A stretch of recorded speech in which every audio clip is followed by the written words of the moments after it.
এই পাঠ্যানের বাইরে এই জগৎ কল্পনা করা সম্ভব নয়। এই জগৎ সংসার বলেন, লৌকিক লোকোত্তর বলেন, সব ক্ষেত্রেই এই পাঠ্যানের মুখ্য ভূমিকা রয়েছে। সেজন্য এই পাঠ্যানটা এত শক্তিশালী হয়। যেহেতু কালকে সংবর্ধনা অনুষ্ঠান, ওখানে বিকেলবেলা অনেক অনুষ্ঠান থাকবে, বান থেকে পূজা করা হবে বিভিন্ন মাধ্যমে বিভিন্নভাবে, তো সেজন্য সেখানে হয়তো আমরা বিস্তারিত দেশনা করার সুযোগ নেই। সে কারণে আমি আজকে এই পাঠ্যান পাঠের গুরুত্ব সম্পর্কে এবং কিছু অভিধানের কথাও বলবো, আবার কিছু লৌকিক কথাবার্তা এটাও বলবো, এই কারণে যেগুলোর সাথে এই পাঠ্যানের একটা সম্পর্ক আছে এবং যেগুলো আমাদের পরিবর্তনের জন্য দরকার আছে। এই যে বৌদ্ধ দর্শন, এই বুদ্ধ দর্শন, বুদ্ধ যে নীতি প্রতিপদা, ধ্যান প্রণালী, বুদ্ধের যে দেশনাগুলো, এগুলোর সুনির্দিষ্ট লক্ষ্য ছিল এবং সেই লক্ষ্যে বুদ্ধ দেশনা করেছেন। সেই লক্ষ্যটা হচ্ছে প্রাণীগণের মনে শান্তি আনয়ন করা। জীবগণ, প্রাণীগণ যাতে শারীরিক মানসিকভাবে শান্তি লাভ করতে পারেন, ইহকাল শান্তি লাভ করতে পারেন, পরকালেও শান্তি লাভ করতে পারেন এবং নির্বাণ অধিগত হতে পারেন। শুধু এমন নয় যে আপনি এই বুদ্ধির ধর্মদর্শন অধ্যয়ন করে, চর্চা করে, অনুশীলন করে শুধুমাত্র নির্বাণ সাক্ষাৎ করবেন, এই জীবনে কোনো তার সুফলতা পাবেন না, সেরকম কিন্তু নয়। এই বুদ্ধ ধর্ম হচ্ছে একটা পুকুরের মতো। একটা বিশাল দিঘি পুকুরে যখন কোনো শান্ত ব্যক্তি বৈশাখের বা চৈত্রের খরা রৌদ্রের মধ্যে নামেন, উনি যতটুকু নামেন ততটুকু ভিজে যান, ততটুকু কি উনি শান্তি লাভ করেন, উনি শীতলতা অনুভব করেন। আপনি পুকুরে নামবেন, পুকুরে আপনি আপনার শরীরের কিছু অংশ নিমজ্জিত করবেন, পানির স্পর্শ পাবেন, কিন্তু শরীর শীতল হবে না, সে কথাটা কিন্তু বলা যুক্তিসঙ্গত নয়। তাই বুদ্ধের ধর্মটা, বুদ্ধ আমাদের জন্য একটা ধর্মের পুকুর দিয়ে গেছেন। বুদ্ধ আমাদেরকে আহ্বান করেছেন, এই পাচ্ছে কো, এসো দেখো, চর্চা করো, গবেষণা করো, আচরণ করো, অনুশীলন করো দুঃখ মুক্তির জন্য। দুঃখ মুক্তি বলতে ইহকালের দুঃখ মুক্তি, পরকালের দুঃখ মুক্তি এবং সর্বোপরি আত্মান্তিক দুঃখ মুক্তি, যেটা নিরবশেষে এই জাগতিক সমস্ত দুঃখ মুক্তির জন্য এই ধর্মদর্শন দেওয়া হয়েছে। সুতরাং এটা আমাদের পরম আশীর্বাদের বিষয়। আমরা এখনো জীবিত আছি, এখনো ত্রিপিটক আছে, এখনো ধর্মদর্শন আছে, জ্ঞান নিদর্শন আছে। এই যে আপনারা আমাদেরকে বারবার আশীর্বাদ প্রার্থনা করেন, প্রায় বয়সিক আমাদেরকে বলে ভান্তে আশীর্বাদ করেন, পুত্রের জন্য, কন্যার জন্য, নিজের জন্য, শারীরিক রোগের জন্য, মানসিক শান্তির জন্য ওনারা আশীর্বাদ চাচ্ছেন।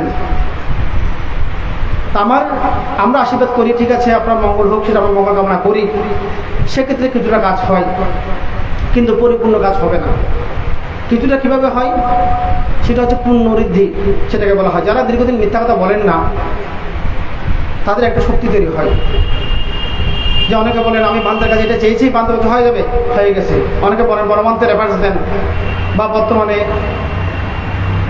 তঞ্চঙ্গাদের মধ্যে একজন ভান্তে আছেন অজিতা মাহাতেরও, উনি অনেক গভীরে গুহায় থাকেন, উনি তেমন একটা লোকালে আসেন না। যেহেতু আমার অনেক ভাবনা কেন্দ্র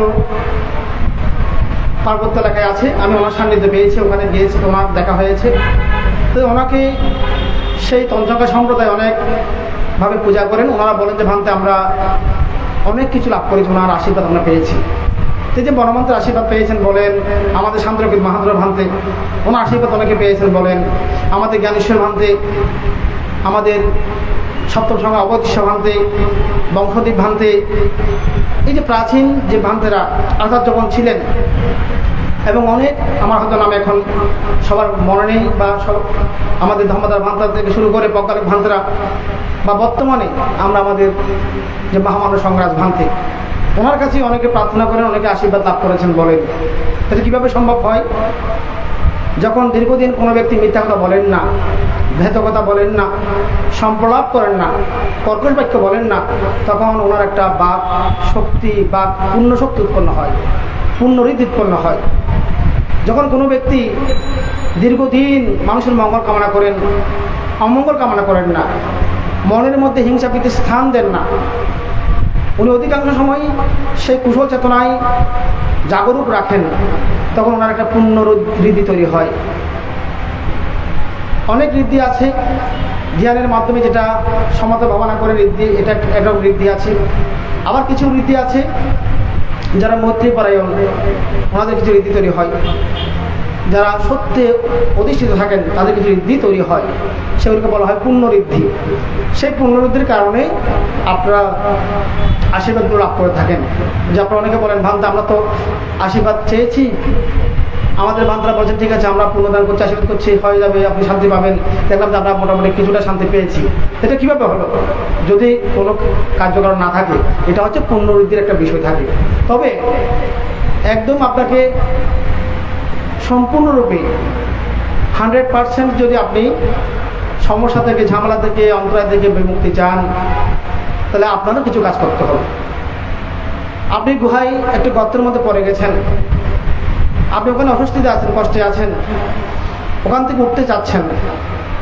এখন আমি আপনাকে তোলার জন্য হাত ধরিয়ে দিলাম, হাত লম্বা করে দিলাম আপনাকে তোলার জন্য। আপনি যদি হাত পা গুটিয়ে বসে থাকেন, আমি আপনাকে তুলতে পারবো না। আপনার থেকেও হাত বাড়িয়ে দিতে হবে, তাহলে আমি আপনাকে টেনে তুলতে পারবো। তাহলে আপনারও হাত বাড়িয়ে দেওয়া মানে কি? আপনাকে কিছু কাজ করতে হবে, আপনাকেও দানশীল ভাবনা করতে হবে, ধর্মচর্চা করতে হবে। বুদ্ধ এমন শিক্ষা দেননি আপনি হাত পা গুটিয়ে বসে থাকবেন, শুধু আশীর্বাদ চাইবেন, সব কিছু হয়ে যাবে।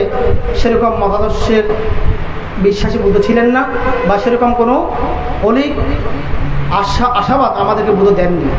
বুদ্ধ বাস্তববাদী ছিলেন, বিভাজ্যবাদী ছিলেন। বুদ্ধ কর্মকে স্বীকার করেছেন, কর্মফলকে স্বীকার করেছেন, এবং কর্মের মধ্যে অকুশল ত্যাগ করে কুশল সম্পাদন করে বিমুক্তি থেকে ধাবিত হওয়ার জন্য আমাদেরকে উৎসাহিত করেছেন। তাহলে আমাদের নিজেদের কাজ করতে হবে। বুদ্ধ বলেছেন, কেউ কাউকে শুদ্ধও করতে পারে না, অশুদ্ধও করতে পারে না। শুদ্ধ অশুদ্ধ হওয়ার ব্যাপারটা সম্পূর্ণ নিজস্ব ব্যাপার। আমরা ইচ্ছে করলে আমাদের নিজেদেরকে কলুষিত করতে পারি, আমরা ইচ্ছে করলে আমরা নিজেদেরকে পবিত্র করতে পারি। তবে এখানে আমাদের শরীর যে দুটো বিষয় আছে, একটা দেহ, একটা মন, এদিকে আবার নামরূপ বলা হচ্ছে, এদিকে আবার বলা হচ্ছে পঞ্চস্কন্ধ। আর পঞ্চস্কন্ধকে ভাঙলে রূপের মধ্যে 28 প্রকার রূপ আছে। আবার বেদনার মধ্যে 3 প্রকার বেদনা, আবার সময় এটাকে 5 প্রকার ব্যাখ্যা করা হয়েছে, 9 প্রকার ব্যাখ্যা করা হয়েছে স্থাঙ্গল পাত্রভেদে। তারপর সংজ্ঞা আছে, রূপ সংজ্ঞা, শব্দ সংজ্ঞা, গন্ধ সংজ্ঞা, রস সংজ্ঞা, স্পর্শ সংজ্ঞা, মন সংজ্ঞা, ধর্ম সংজ্ঞা, এরকম আছে। আবার সংস্কার 52 প্রকার 34-এর মধ্যে 50 প্রকার সংস্কার আছে। চিত্তের মধ্যে 89 প্রকার চিত্ত আছে, এটাকে বাড়ালে আবার 121 প্রকার হয়ে যায়। এগুলো অনেক ব্যাখ্যা আছে। তাহলে এগুলিকে আবার সংক্ষেপও করা যায়, বিস্তারিত করা যায়। বুদ্ধের ধর্ম দর্শন যেটা ত্রিপিটকের মধ্যে লিপিবদ্ধ আছে, সেটাকে বিস্তারিত করতে করতে যখন স্কন্ধ আকারে বিচার করা হয়, তখন সেখানে বলা হচ্ছে 84,000 ধর্মস্কন্ধ আছে। কয়টা ধর্মস্কন্ধ? 84,000 ধর্মস্কন্ধ আছে। আপনারা অনেকবার শুনেছেন ধর্মস্কন্ধ শুনেছেন না? তো এই ধর্মস্কন্ধ কীভাবে হিসাব করা হয়, এটা কিন্তু অনেকের একটা প্রশ্ন থেকে যায়। হ্যাঁ, এই যে ত্রিপিটকের মধ্যে, বিনয় পিটকের মধ্যে আছে কয় হাজার ধর্মস্কন্ধ বলেন তো? কয় হাজার বিনয় পিটক আছে? 21,000। কয় হাজার? 21,000 ধর্মস্কন্ধ আছে। সূত্র পিটকে কয় হাজার আছে? 21,000। অবৈধ পিটকে কয় হাজার আছে? 42,000। মোট কত হলো? 84,000 ধর্মস্কন্ধ হলো। এই 84,000-এর মধ্যে স্বয়ং ভগবান অরহৎ সম্যক সম্বুদ্ধ কত হাজার দেশনা করেছেন? কত হাজার করেছেন উনি? 82,000। কয় হাজার? 82,000। আর 2,000 কার? তাহলে আর 2,000 ধর্মবাণী এগুলো কার? এগুলো হচ্ছে বুদ্ধের অরহৎ শিষ্য, সারিপুত্র মগ্নপাদ থেকে শুরু করে অসিত মহাশ্রাবক, বুদ্ধের গৃহী শিষ্য, হ্যাঁ, বুদ্ধের ভিক্ষু ভিক্ষুণী শিষ্য যারা ছিলেন, এবং বিভিন্ন দেবতা বুদ্ধের কাছে এসে ধর্ম কথা বলেছেন, বুদ্ধ সেটাকে অনুমোদন করে নিয়েছেন, যেটা অনুমোদনযোগ্য। তো সেভাবে দেবগণের, ঋষিগণের, অরহত, ভিক্ষু ভিক্ষুণী এরকম আছে 2000 ধর্মস্কন্ধ। মোট 84,000 ধর্মস্কন্ধ ত্রিপিটকের অধীত বিষয়। এখন প্রশ্ন আসতে পারে, 2000 যদি বুদ্ধের নিজস্ব ভাষণ না হয়, সেটা এখানে আমরা পূজা করব, কিন্তু সেটা বুদ্ধ অনুমোদন করেছেন, বুদ্ধ পুনরায় শেয়ার করেছেন, ব্যক্ত করেছেন ওনাদের মনের বিষয়টা। উনি বুদ্ধ এটা অনুমোদন করে উনি আবারও এটা আনন্দবান থেকে বলেছেন, জনগণকে বলেছেন, সেজন্য এটাও এখানে অন্তর্ভুক্ত করা হয়েছে। তো এখন তাইলে বিনয় পিটক মাত্র 5টা বই, পারাজিকা, পাচেতিয়া, চুল্লবর্গ, মহাবর্গ, পরিবার, 5টার মধ্যে আছে কত? 21,000 ধর্মস্কন্ধ। সূত্র পিটকের মধ্যে দীর্ঘ নিকায়, মধ্যম নিকায়, সংযুক্ত নিকায়, অঙ্গুত্র নিকায়, ক্ষুদ্র নিকায় বা ক্ষুদ্র নিকায়কে 17টা ভাগ করা যায়। আবার ওগুলোকে খণ্ড হিসেবে ভাগ করলে দীর্ঘ নিকায়ের মধ্যে 3 খণ্ড, মধ্যম নিকায় 3 খণ্ড, অঙ্গুত্র নিকায় নিপাত হিসেবে করলে 11 নিপাত হয়, খণ্ড হিসেবে করলে 5 খণ্ড হয়, সংযুক্ত নিকায় খণ্ড হিসেবে 5 খণ্ড হয়। অনেক বিশাল বই, প্রায় 43টার মতো বই হয়ে যায় সূত্র পিটকের মধ্যে। ওখানে আছে কত? 21,000, অনেক পৃষ্ঠা, কিন্তু স্কন্ধ কম, 21,000। আবার অভিধর্ম পিটক হচ্ছে 13টি গ্রন্থ, 7টা ভাগ আছে। কয়টা ভাগ আছে? 7 ভাগে বিভক্ত। ধর্মসঙ্গিনী, বিভঙ্গ, ধাতুকতা, পদ্যপয়ত্রী, কথাবস্তু, যমক, পাঠ্যান। আবার যমক 3 ভাগে বিভক্ত। এই পাঠ্যান যেটা আমরা আবৃত্তি করছি এটা 5 ভাগে বিভক্ত। মোট 13টি খণ্ডের মধ্যে আছে কত? 42,000 ধর্মস্কন্ধ। তাহলে এখন প্রশ্ন আসে, 13টি বইয়ের মধ্যে 42,000 যদি স্থান হয়ে যায়, সংকলন হয়, সূত্র পিটকের মধ্যে 43টি বইয়ের মধ্যে কেন মাত্র 21,000 হবে? হ্যাঁ, তাহলে স্কন্ধটা কীরকম? স্কন্ধ কীভাবে হিসাব করা হয়? স্কন্ধ হচ্ছে কি, যখন একটি প্রশ্ন উত্থাপন হয় বা যখন একটি উত্তর আসে এবং যখন একটি বিষয়ে একটি যুক্তি উপস্থাপন হয়ে থাকে, একটা বিষয় সারাংশ হিসেবে আমরা পেয়ে থাকি, সেটাকে একটা স্কন্ধ ধরা হয়। সূত্র পিটকের মধ্যে জাতক আছে, অনেক কাহিনী আছে না, অনেক সাহিত্য আছে, অনেক বর্ণনা আছে, বর্ণনাগুলো বেশি ওখানে, কিন্তু ওখানে বিষয়গুলো কম উঠে এসেছে। একটা জাতক, আমরা অনেক বড় জাতকের মধ্যে লেসন পাচ্ছি একটা, নাকি নয়? বা একটা জাতকের মধ্যে কয়েকটা আমরা শিক্ষা লেসন পাচ্ছি, তাহলে ওখানে ওগুলো একটা একটা স্কন্ধ হিসেবে গণনা করা হয়েছে। সেই জন্য ওখানে সাহিত্য বেশি, বর্ণনা বেশি, স্কন্ধগুলো মানে বিষয়টা মূল বিষয়গুলো কম, মানে ওটাকে ব্যাখ্যা করতে গিয়ে অনেক মানে বর্ণনাগুলো করা হয়েছে। অভিধর্ম পিটকের মধ্যে কোনো সাহিত্য নেই, এখানে কোনো নদীর বর্ণনা নেই, পাহাড়ের বর্ণনা নেই, কোনো ব্যক্তি বিশেষের শারীরিক বর্ণনা, মানসিক বর্ণনা কিছু নেই। শুধুমাত্র মানসিক চিত্তজ্যোতিষিক ব্যাপারগুলোকে গাণিতিকভাবে ব্যাখ্যা করা হয়েছে। এটা অনেকটা সায়েন্সের, এই যে ফিজিক্সের মতো, ম্যাথের মতো, হ্যাঁ, কেমিস্ট্রির মতো। এখানে কিছু ল, সব নীতি প্রতিপদা, এই যে কার্যকারণ নীতি বলে, আমরা কালকে একটু করে বলেছিলাম 12 প্রকার নিদান, অবিদ্যা থেকে সংস্কার হয়, সংস্কার থেকে বিজ্ঞান হয়, এভাবে বলেছিলাম। এই 12টার মধ্যে এই 24টা হেতু বা শক্তি হিসেবে কাজ করে, এগুলা প্রত্যয় হিসেবে কাজ করে। হেতু আকারে প্রত্যয় হয়, কোনো ক্ষেত্রে আলম্বন আকারে প্রত্যয় হয়, প্রত্যয় মানে সাহায্যকারী হয়। এইভাবে 24 প্রকারে ওনারা সাহায্যকারী হিসেবে এই বিষয়গুলো সংগঠিত করছে। তাহলে এখানে এগুলো সব হচ্ছে কি পরমাত্ম বিষয়। কি বিষয়? পরমাত্ম বিষয়। সূত্র পিটকের সত্যক্রিয়া হচ্ছে কি লৌকিক সত্যক্রিয়া, লৌকিক সত্যক্রিয়া। এই যে আপনারা আপনাদের বাসায় নবরত্ন পরিত্রাণ আয়োজন করেন, আপনারা পরিত্রাণ সূত্র পাঠের আয়োজন করেন, আপনারা মহাসাধি পাঠের সূত্র, ধর্মচক্র, প্রবর্তন সূত্র ইত্যাদি আয়োজন করে থাকেন। সেখানে ভান্তরা সূত্রপাঠ শেষ হওয়ার পরে এতে না শাস্তা বাঁধছে না, সত্যিতে হতু সাব্বাদ এভাবে সত্যক্রিয়া করেন। তাহলে সেখানে সূত্রগুলোতে কি আছে?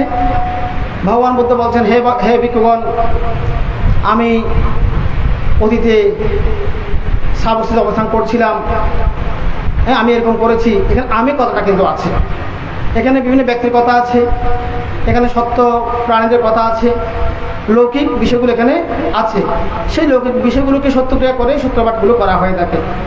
এখানে আপনারা কিন্তু ফল পাচ্ছেন, অনেক আপনাদের ঝামেলা দ্রুত হচ্ছে সূত্র পাঠে মানে পরিত্রাণ পাঠের মাধ্যমে। তাহলে এই অভিধর্ম পিটক যেটা পাঠ্যান, যেটা এই পাঠ্যানের মধ্যে কোনো লৌকিক সত্যের কথা নেই, সব পরমাত্ম সত্যের কথাবার্তা। তাহলে লৌকিক সত্যের কথাবার্তা যে সত্য ক্রিয়া, সেটা যদি আমাদেরকে ফল দিতে পারে, আমরা উপকার পেতে পারি, তাহলে লোকোত্তর সত্যের যে সত্য ক্রিয়া, সেটা আমাদেরকে তত অধিক উপকার দিতে পারবে, আমাদের উপকারে আসবে। সেজন্য এই পাঠ্যান পাঠটা এটাকে অন্তরায় বিনাশক বলা হয়ে থাকে, এটাকে শক্তিশালী সত্যক্রিয়া বলা হয়ে থাকে। এই পাঠ্যানে এত শক্তি কীভাবে কাজ করে? কারণ এখানে সব পরমাত্ম কথাগুলো আছে। সূত্রপিটকের মধ্যে সব লৌকিক কথাবার্তা, আমি, তুমি, মানুষ, এগুলা। কিন্তু এই অভিধর্ম পিটকের মধ্যে এগুলো সব চিত্ত, জ্যোতিষী রূপ তিনটা ভেঙে ফেলা হয়েছে। যেমন এই যে বিল্ডিং আপনারা করছেন, এখানে 5টা মনে করেন উপাদান লাগছে। প্রধান উপকরণ যদি বলি, সিমেন্ট লাগে, রড লাগে, কংকর লাগে, ইট লাগে, বাড়ি লাগে, অন্য আরও কিছু লাগে, টোটালগুলো আমরা বাদ দিলাম। 5টা বড় বড় উপাদানগুলো লাগে, এলিমেন্টগুলো লাগে। তো এখন এই 5টা দিয়ে যখন বানানো হলো, এটাকে কী বললেন? ঘর বললেন, বাসা বললেন, বিল্ডিং বললেন, হ্যাঁ, বিহার প্রাসাদ বললেন। কিন্তু এগুলোর মূল উপকরণ কোথায়? এই 5টায়। এই 5টা বিভিন্ন আঙ্গিকে সেটিং হয়ে এটা আমাদের কাছে ধরা দিয়েছে। তদ্রূপ এই যে আমাদের দেহমন, যেটা আমরা যেটাকে নিয়ে বিচরণ করছি, আমরা কষ্ট পাচ্ছি, আমরা এটা থেকে আবার কষ্ট থেকে মানে বিমুক্ত হতে যাচ্ছি। তাহলে এই দেহমনকে আপনি যদি ভালোভাবে না বুঝেন, আপনি বিমুক্তি লাভ করতে পারবেন না। হ্যাঁ, আপনাকে দুঃখ থেকে মুক্ত হতে হলে দুঃখকে আগে চিনতে হবে, দুঃখকে চিনতে হবে। তারপরে বলতে পারেন, বান্ধব আমরা তো দুঃখকে চিনি, নাকি চিনেন না? আপনারা দুঃখকে চিনেন? যদি প্রশ্ন করি, আপনারা দুঃখকে চিনেন? বলেন তো, চিনেন কিনা বলেন? হ্যাঁ, হয় বন্ধু চিনি, ব্যথা বেদনা থাকলে হারিল অর্ধেক কোন হওয়ার, অর্ধেক কেন হওয়ার।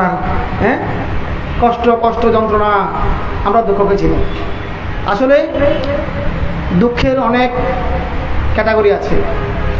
যেভাবে দুঃখকে চিনলে দুঃখ থেকে মুক্ত হওয়া যায়, সেভাবে কিন্তু আমরা এখন চিনতে পারিনি। আমরা কিভাবে চিনেছি? আমরা লৌকিকভাবে চিনেছি, লোকোত্তরভাবে এখনো চিনতে পারেনি। আমরা সম্মতি সত্যের আকারে চিনেছি, পরমাত্ম সত্য আকারে এখনো চিনতে পারেনি। সেজন্য আমরা দুঃখ থেকে মুক্ত হতে পারছি না। বুদ্ধ দেশনা করার সময় উনি সম্মতি সত্য আকারে দেশনা করেছেন, পরমাত্ম সত্য আকারে দেশনা করেছেন। তাহলে আমাদের এই বিষয়গুলো একটু জানতে হবে। তাহলে সম্মতি সত্য আকারে যদি বলি, দুঃখ কি? বুদ্ধ বলছেন, জাতিপি দুঃখা, জন্মও দুঃখ, জন্মও দুঃখ, জরাও দুঃখ, বার্ধক্য দুঃখ, ব্যয় দুঃখ, মরণ দুঃখ, অপ্রিয় সংযোগ দুঃখ, প্রিয় বিয়োগ দুঃখ, স্ফীত বস্তুর অলাভ দুঃখ, শারীরিক দুঃখ, মানসিক দুঃখ, হতাশা দুঃখ, এভাবে উনি বলেছেন। আবার বুদ্ধ বলেছেন, সাংকীর্তেনা পঞ্চ উপাদানা খান্দা দুঃখা, সংক্ষেপে পঞ্চ উপাদান স্কন্ধই দুঃখ। কিন্তু এইটা কিন্তু আমরা বেশিরভাগ ক্ষেত্রে অবগত নই। আপনি সাধারণ জনগণের মধ্যে যদি আপনি গবেষণা করেন, তথ্য নেন, ওনারা বলবেন, আমি হ্যাঁ জন্ম হয়েছে কষ্ট পাচ্ছি, অসুখ হয়েছে কষ্ট পাচ্ছি, আমার শারীরিক কষ্ট, মানসিক কষ্ট আছে, এভাবে। কিন্তু পঞ্চস্কন্ধ দুঃখ এটা অনেকে বুঝেন না, এটা বুঝেন না। তো বুদ্ধ সেজন্য 3টা দুঃখের কথা বলেছেন। এটাও স্থানটা পাত্রভেদে। কালকে বলেছি আমি যে চারিয় সত্য, এটা এক হিসাব করেছেন। আর একটা চারিয় সত্যকে উপলব্ধি করার জন্য 3টা কথা বলেছেন। একটা হচ্ছে দুঃখতা, মানে দুঃখ দুঃখতা। একটা বলা হচ্ছে কি সংস্কার দুঃখতা, একটা বলা হচ্ছে বিপরিণাম দুঃখতা। কয়টা হলো? 3টা। দেখি বলেন তো নামগুলা। কি বললাম? দুঃখ দুঃখতা, তারপর কি বললাম? সংস্কার দুঃখতা, তারপর কি বললাম?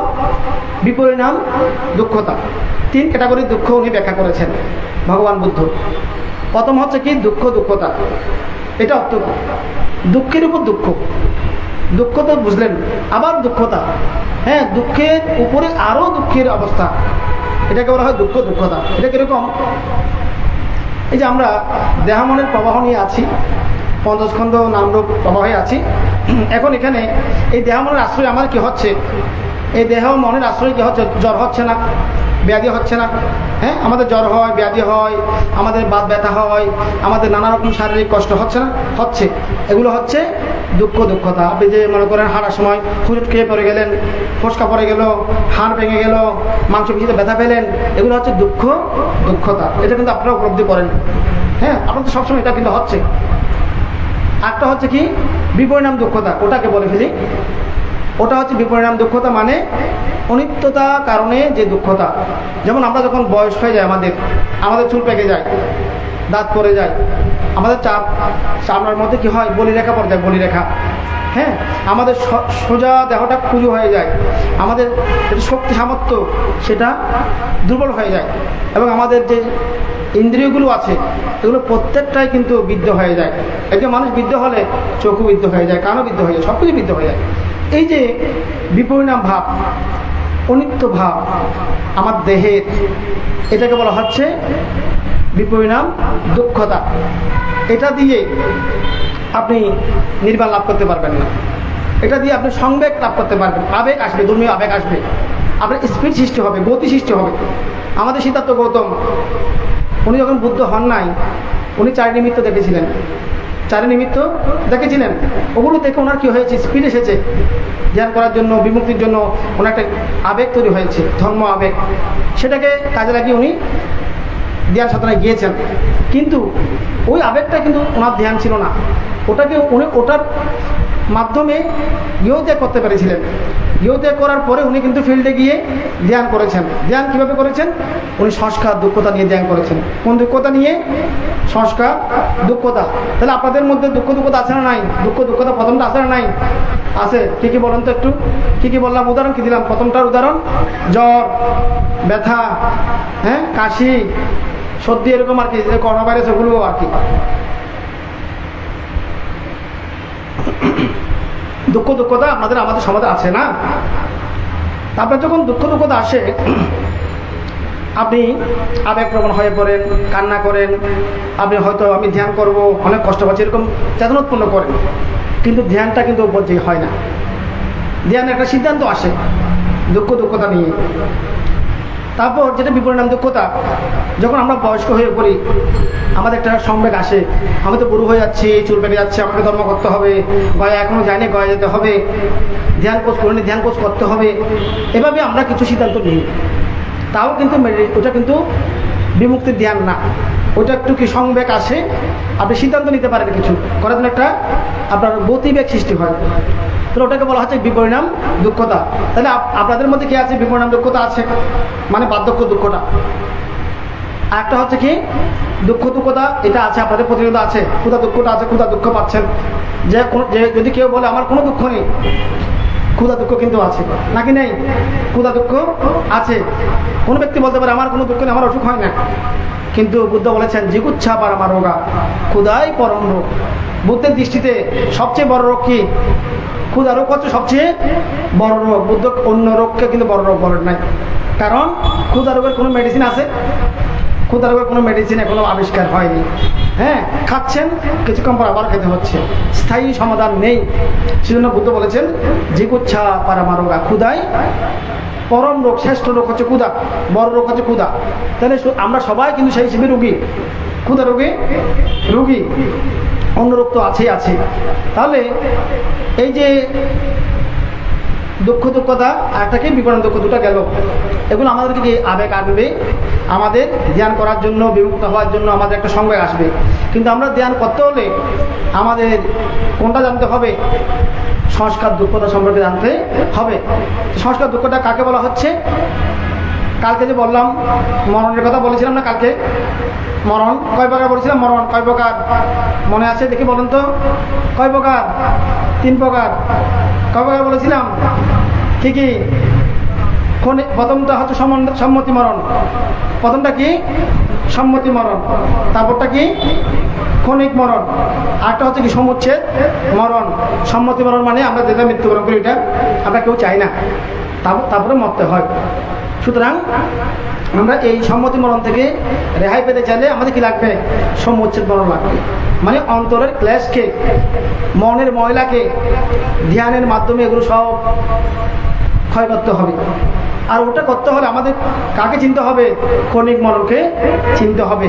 এই ক্ষণিক মরণটাই হচ্ছে সংস্কার দুঃখতা। সংস্কার দুঃখতা, সংস্কার দুঃখতা মানে কি? উদয় বিলয় দুঃখ, উদয় বিলয় দুঃখ। এই যে আমরা এখন বসে আছি, আপনারা বসে আছেন, আপনারা চিন্তা করছেন আমি কালকেও এসেছি এখানে দেখা শোনার জন্য, পরশুও এসেছিলাম, 18 তারিখে এসেছিলাম আমি প্রতিদিন আমি আসছি, আমি কালকের আমি আজকের আমি সম্পূর্ণ এক। এরকম একটা মনে আছে না? নাই, সবার মনে এরকম আছে। কিন্তু শাস্ত্রে বলা হচ্ছে একজন ব্যক্তি একটি নদীতে 2 বার স্নান করতে পারেন না, 2 বার ডুব দিতে পারেন না। আমরা ছোটোকালে নদীতে স্নান করতাম, বেশি করে পয়লা বৈশাখ আসলে আমরা একটা আমাদের ঐতিহ্য ছিল, আমরা মনে করি যে আমি একটা নদীতে স্নান করছি, কিন্তু একটা যখন ডুব দিচ্ছেন পানির প্রবাহ যেটা যাচ্ছে, পানি স্রোত, ওটা আপনার গায়ে স্পর্শ হলো, আপনি ডুব দিয়ে উঠতে একটা পানি চলে আসছে, এখানে প্রতি পানির কণাগুলো পুরো চেঞ্জ হয়ে যাচ্ছে।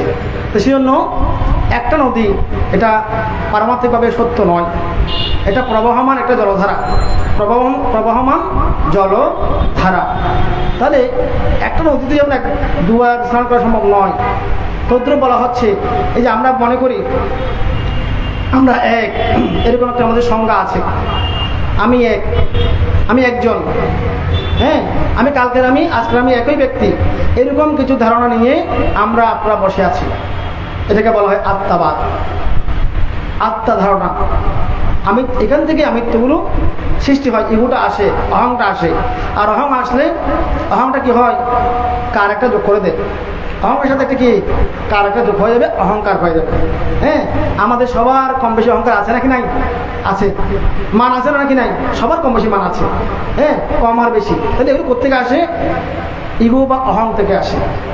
এই ইগোটাকে ভাঙতে হলে ক্ষণিক মরণকে জানতে হবে, সংস্কার দুঃখকে জানতে হবে, পাঠ্যাঙ্গকে বুঝতে হবে। আমি কালকে বলেছিলাম একটা ইট ভাঙা খুব সহজ, একটা হাতুড়ি দিয়ে মারলেন ভেঙে গেল। কিন্তু আমাদের অন্তর্জগতে যে একটা মিথ্যা ধারণা অনন্তকাল থেকে চলে আসছে, বদ্ধমূল ধারণা, আমিত্ব নিয়ে, অহংবোধ নিয়ে, এটাকে ভাঙা খুব কষ্টদায়ক। এটাকে ভাঙতে না পারলে আপনি বিমুক্তি লাভ করতে পারবেন না। যারা বিমুক্তি লাভ করেছেন তারা সকলেই অন্তর্জগতের আত্মা ধারণাকে ভেঙে ফেলেছেন। ওটাকে ভাঙার জন্য জ্ঞান নিদর্শন প্রয়োজন আছে, ধর্ম অনুশীলন প্রয়োজন আছে। তাহলে আমরা যে পাঠ্যান আবৃত্তি করছি এটা অভিধর্মের বিষয়। এখানে চিত্তের কথা আছে, চৈতসিক, রূপ, 3টা বিষয় আছে। এই 3টাকে আমরা কি মনে করছি? আমি মনে করছি না, আমি কি মনে করছি। তাহলে আমাদের এই আমরা যদি এখন এটাকে ব্যাখ্যা করি, আমাদের এই দেহটা, এটাকে বুদ্ধ কি নাম দিয়েছেন জানেন? আমরা এটাকে কি বলি? এখানে নিচে বডি বলা হচ্ছে, বাংলায় শরীর বলা হচ্ছে, দেহ বলা হচ্ছে। বুদ্ধ এটাকে কি নাম দিয়েছেন? বুদ্ধ এটাকে বলেছেন কায়া। কায়ো এক বচনে, কায়া বহুবচনে, কায়ো কায়া, কায়ো ক আকার অন্তস্থ। আমরা ইয়াতে চাকমারা বলে কায়, চাকমারা কিন্তু এটাকে কায় বলে, কে হিয়ে বলে, মানে কায়ো থেকে কে শব্দ আসছে আর কি। কায়ো শব্দ এটা আমরা বাংলায় অনেক ইউজ করি। কায়ো শব্দটা হচ্ছে এই দেহের অধিবচন, বুদ্ধ নাম দিয়েছেন। তো কায়ো কেন নাম দিয়েছেন বুদ্ধ? বুদ্ধ এমন জ্ঞানী ছিলেন, এমন ব্যাকরণবিদ ছিলেন, উনি প্রত্যেকটা যেগুলো শব্দ ব্যবহার করেছেন সেগুলোর একটা উৎপত্তি আছে, কার্যকারণ আছে, একটা সুন্দর ব্যাখ্যা কিন্তু আমরা খুঁজে পাই। তো কায় শব্দটা ব্যাখ্যা করলে কি আসে? ক যোগ আয় সমান কায়, নাকি নয়? সন্ধি করলে কি হয়? ক যোগ আয় করে দেন, সময় কার হয়ে কায় হয়ে যাবে, কায় না। ক মানে কি? কদাকার। কদাকারের প্রথম অক্ষর ক না? কদাকার, কুৎসিত, এটা ক দিয়ে বুঝিয়েছে। মানে কুৎসিত, কদাকার, ঘৃণিত, নিকৃষ্ট বস্তুর সমষ্টি হচ্ছে কায়। তাহলে আমরা এই দেহকে নিয়ে আহ্লাদ করি, অনেক চিন্তা পোষণ করি, অহংকার করি, আমরা রূপের গর্ব করি। তাহলে যে রূপ নিয়ে গর্ব করছি সেই রূপকে যদি আমরা জ্ঞান দৃষ্টিতে দেখি, এখানে কি আছে? 32 প্রকার ঔষধি পদার্থ আছে। আমরা শ্রাবণ হওয়ার সময় ক্যাসা, লোমা, নাকা, তাসো মাথায় বলতে হয়। কাঁসাই বস্ত্র এই যে আমরা ধারণ করছি, এই রং কাপড় কাঁসাই বস্ত্র এটা পরার আগে কিন্তু আমাদেরকে কর্মস্থান দেওয়া হয় নাকি নয়? আপনারা সামন হওয়ার সময় দেখেছেন না? সামন আপনারা হয়েছেন, আপনাকে তিসরণ দেওয়ার আগে, বুদ্ধম শরণম গাচ্ছামি বলার আগে, শিলা দেওয়ার আগে আপনাকে কি দিচ্ছে? ক্যাসা লোমা, এটা কিন্তু বলে দিয়েছে আগে ধ্যান, তারপর কাঁসাই বস্ত্র। এই কাঁসাই বস্ত্র ওজনটা কিন্তু খুব বেশি। ওজনটা কি অনেক বেশি, কেজির ওজন না, গুণের ওজন, কাঁসা বস্ত্রের গুণের ওজন। সেজন্য বুদ্ধ ভগবান উনি কাঁসাই বস্ত্র দেওয়ার আগে কোনো নতুন প্রব্য জাতিকে কি করতেন? ক্যাসা লোমা না কাজা তাসু এভাবে বলে কর্মস্থান দিতেন। এখানে 32টা সূচিপত্রের ব্যাপার আছে। তো সংক্ষেপে প্রথমে 5টাকে 3বার বলে দেয়া হয় যে এই দেহে আছে চুল, লোম, এগুলোকে লোম বলা হয়, এগুলোকে চুল। তারপর নখ, দন্ত, ত্বক, চামড়াটা, এই 5টা অনুলোমভাবে প্রতিলোমভাবে বলে তদ্রূপ এখানে 32 অসুধি পদার্থ আছে, এটা বলা হয়। এটা বলে এই ধ্যান চিত্ত রেখেই তুমি কাপড়টা কাঁসাই বস্ত্র নেবে। তারপর বুদ্ধম শরণের কাছে বলে শাসনে প্রবেশ করবে। তারপর 10টা নিয়ম উনি পালবে প্রপূজার ক্ষেত্রে। আবার ভাঙতে হলে 200 শিল আসছে, এভাবে আসতেছে। তাহলে কায়ো শব্দটা দেখেন বুদ্ধ কীভাবে বলেছেন কায়ো। এখানে আমরা প্রতিদিন যে খাচ্ছি এগুলো কিন্তু পুষ্টি গিয়ে আমাদের দেহটাকে বল দিচ্ছে, শক্তি দিচ্ছে কাজ করার জন্য। অবশিষ্টগুলো মলমূত্র হয়ে যাচ্ছে। এবং এখানে যেগুলো সঞ্চিত হচ্ছে রক্ত, সেটাও কিন্তু দূষিত। আমরা রক্তকে আপনি এক ফোঁটা রক্ত যদি পরে আপনি ছুবেন না, ঘৃণা করবেন। হ্যাঁ, আগুন রক্ত এগুলো কীভাবে ছুবো? এগুলো খেয়ে ফেলেছে, এরকম ঘৃণা আসবে। থুতু কপ এগুলো সব আমাদের মধ্যে আছে, মলমূত্র আছে। তাহলে এখানে প্রতিনিয়ত ওগুলো সঞ্চয় হচ্ছে। তাহলে আমরা ইচ্ছা করলেও এই দেহকে শুদ্ধ করতে পারবো না। এটাকে বলা হচ্ছে বিপাক প্রত্যয়। কি প্রত্যয়? বিপাক প্রত্যয়। এই যে এখানে 24 নম্বর হেতুপত্রের মধ্যে একটা বিপাকা পাত্তায়ানা পাচ্ছে, বিপাক প্রত্যয়টা আছে। আমরা বিপাক হিসেবে এখন সবাই আছে কি? বিপাক মানে আমরা গত জীবনে মৃত্যুর এই জীবনে জন্মগ্রহণ করার আগে আমরা অতীতে মৃত্যুবরণ করে এখানে এই বাংলাদেশে জন্মধারণ করেছি। জন্মধারণের মাধ্যমে একটা দেহ পেয়েছি, দেহের আশ্রয়ে মানসিক প্রবাহ চলেছে। এই দেহ মনের এই যে প্রবাহটা চলছে, এটা কিন্তু আগে আর একটা প্রবাহ ছিল, ওটা থেকে আমরা এখানে আসছি। তাহলে এখন আমাদের প্রবাহটা চলমান আছে। তাহলে এখন এখানে এই দেহটাকে আমরা ইচ্ছা করলে শুদ্ধ করার সুযোগ নেই। পারবেন? কোনো ব্যক্তি পারবেন? আপনার এই অসুচিকে দূর করার জন্য পারবেন না। করতে গেলে আপনাকে আত্মহত্যা করতে হবে, মরতে হবে। এটা কোনো সমাধান নয়, এটা সমাধান নয়। আপনি যতই স্নান করুন সাময়িক, যতই প্রসাধনের দিন সাময়িক, ন্যাস্তায়ীভাবে এই দেহকে শুদ্ধ করতে পারবেন না। সেজন্য বুদ্ধ দেহ শুদ্ধির ব্যাপারে কোনো ডিরেকশন দেন নাই। উনি বলেছেন মন শুদ্ধি করো, চিত্তকে শুদ্ধ করো। কারণ এটাকে কিছু করা সম্ভব না, এটা বিপাক। আমরা অতীতের বিপাক হিসেবে জন্মধারণ করে দেহটা পেয়েছি। এই দেহে বস্তু পদার্থ আছে, থাকবে। এটা একটা সেটিংয়ের মধ্যে আছে, আমরা সেটাকে দেহ বলছি। এটাকে ভাঙলে অভিধানের ভাষায় কি পাওয়া যায়? 4 ধাতু পাওয়া যায়, 4 ধাতু পাওয়া যায়, 4 মহাভূত বলা হয়। এখানে কি আছে? 4 মহাভূত, 4 ধাতু আছে। কি কি আছে বলেন? পটবী ধাতু। কি ধাতু? পটবী ধাতু, আপো ধাতু, তেজ ধাতু, বায়ু ধাতু। তো অনেকে এটাকে অনুবাদ করেছেন মাটি, পানি, আগুন, বাতাস হিসেবে। আমি কিন্তু ওভাবে অনুবাদ করিনি। আমার 9টা বইয়ের মধ্যে আমি অনুবাদ করেছি পটবী লিখে দিয়েছিলাম। কারণ মাটি শব্দটা ডিরেক্ট এখানে খাটে না। পটবী বুদ্ধ ব্যাখ্যা করেছেন, পটবী অর্থ বুদ্ধ ব্যাখ্যা করেছেন কীভাবে? পটবী মানে এটা কী জন্য বলেছেন? আমাদের শরীরের মধ্যে দুটো এই যে শক্ত কোমল ভাব একটা আছে, কোমল ভাব বা শক্ত ভাব আছে, মানে হার্ডনেস, সফটনেস, এই জিনিসটা আমাদের এখানে আছে। এই যে গুণটা, কোমলতা, কঠিনতা গুণটা, লক্ষণ, বৈশিষ্ট্য, এটাকে বুদ্ধ ধাতু বলেছেন। যেটা গুণ ধারণ করে সেটাকে ধাতু বলা হয়, একটা বৈশিষ্ট্য ধারণ করে বলে ধাতু বলা হয়। তাহলে আমাদের দেহের মধ্যে একটা বৈশিষ্ট্য আছে, শক্তভাব, নরমভাব আছে, এটা হচ্ছে পটবী ধাতু। এটা যদি ব্যতিক্রম হয় আমাদের বিপদ হয়ে যায়। যদি পটবী ধাতু বেড়ে যায়, শক্ত হয়ে যায়, প্যারালাইসিস হয়ে যাবে। আপনার মনে শক্ত হয়ে গেছে, তাহলে আপনি চলাফেরা করতে পারবেন না। আপনার যদি আপনার হাড়গুলো একদম বন্ধন ছেড়ে দেয়, আপনার শরীর যদি একদম তুলতুলে হয়ে যায় বেশি, তাও আপনার ব্যাঘাত হবে। তাহলে পটবী ধাতু বেড়ে গেলেও বিপদ, কমে গেলেও বিপদ। তারপর আসছে কি? তেজ ধাতু, আপদাতু আসছে। আপদাতু হচ্ছে কি? পানি উদাহরণ দেওয়া হয়েছে না আপু, এটা হচ্ছে বন্ধন। আমাদের শরীরের মধ্যে কোটি কোটি সেল আছে, কোষ আছে, ওগুলোকে একটা সাথে জয়েন হয়ে আছে। আমাদের হাড়গুলা এগুলো অনেক সমষ্টি, হ্যাঁ, আবার হাড়ের সাথে কি মাংসপেশি জয়েন হয়ে আছে, রক্তকণিকার সাথে জয়েন হয়ে আছে, এখানে হাজার হাজার কোটি কোটি রক্তকণিকা আছে, ওগুলো সব জয়েন হয়ে আছে। এই যে জয়েন্ট হওয়ার ক্ষমতা, যে গুণটা, সেটাকে বলা হয় আপদার্থ। এটা বোঝানোর জন্য মানুষ পানি উদাহরণ দেয়। কারণ আপনি এক গ্লাস পানি একটা মগের মধ্যে কিছু পানি আছে, ওখানে ঢাললেন, সাথে সাথে এটা মিক্স হয়ে যায়, মুহূর্তের মধ্যে কি মিক্স হয়ে যাবে পানিটা। তাহলে এটার পানির মধ্যে এই গুণটা এত বেশি, আপগুণটা অত্যন্ত বেশি, মানে বন্ধন গুণটা বেশি, সেজন্য পানিকে উদাহরণ দেওয়া হয়। তাহলে কিন্তু এটা বোঝাচ্ছে কি ডিরেক্টলি পানি না, এটা পানির গুণটা, মানে জয়েন্ট ক্ষমতাটা আমাদের শরীরের মধ্যে আছে নাকি নাই, আছে। তারপর জয়েন্ট বেশি বেড়ে গেলে সমস্যা, একদম জয়েন্ট ক্ষমতা না থাকলেও সমস্যা। তারপর হচ্ছে কি তেজধাতু।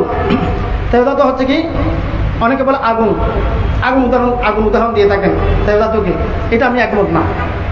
কারণ আগুনটা হচ্ছে সরাসরি তেজও বোঝাচ্ছে, তাপমাত্রা মানে আপনার শুধু তেজটা বোঝাচ্ছে, হ্যাঁ, দাহ্য গুণটা বোঝাচ্ছে। কিন্তু বুদ্ধ বলেছেন তেজধাতু হচ্ছে শীতলতা, উষ্ণতা, এটা টেম্পারেচার কমতেও পারে, বাড়তেও পারে।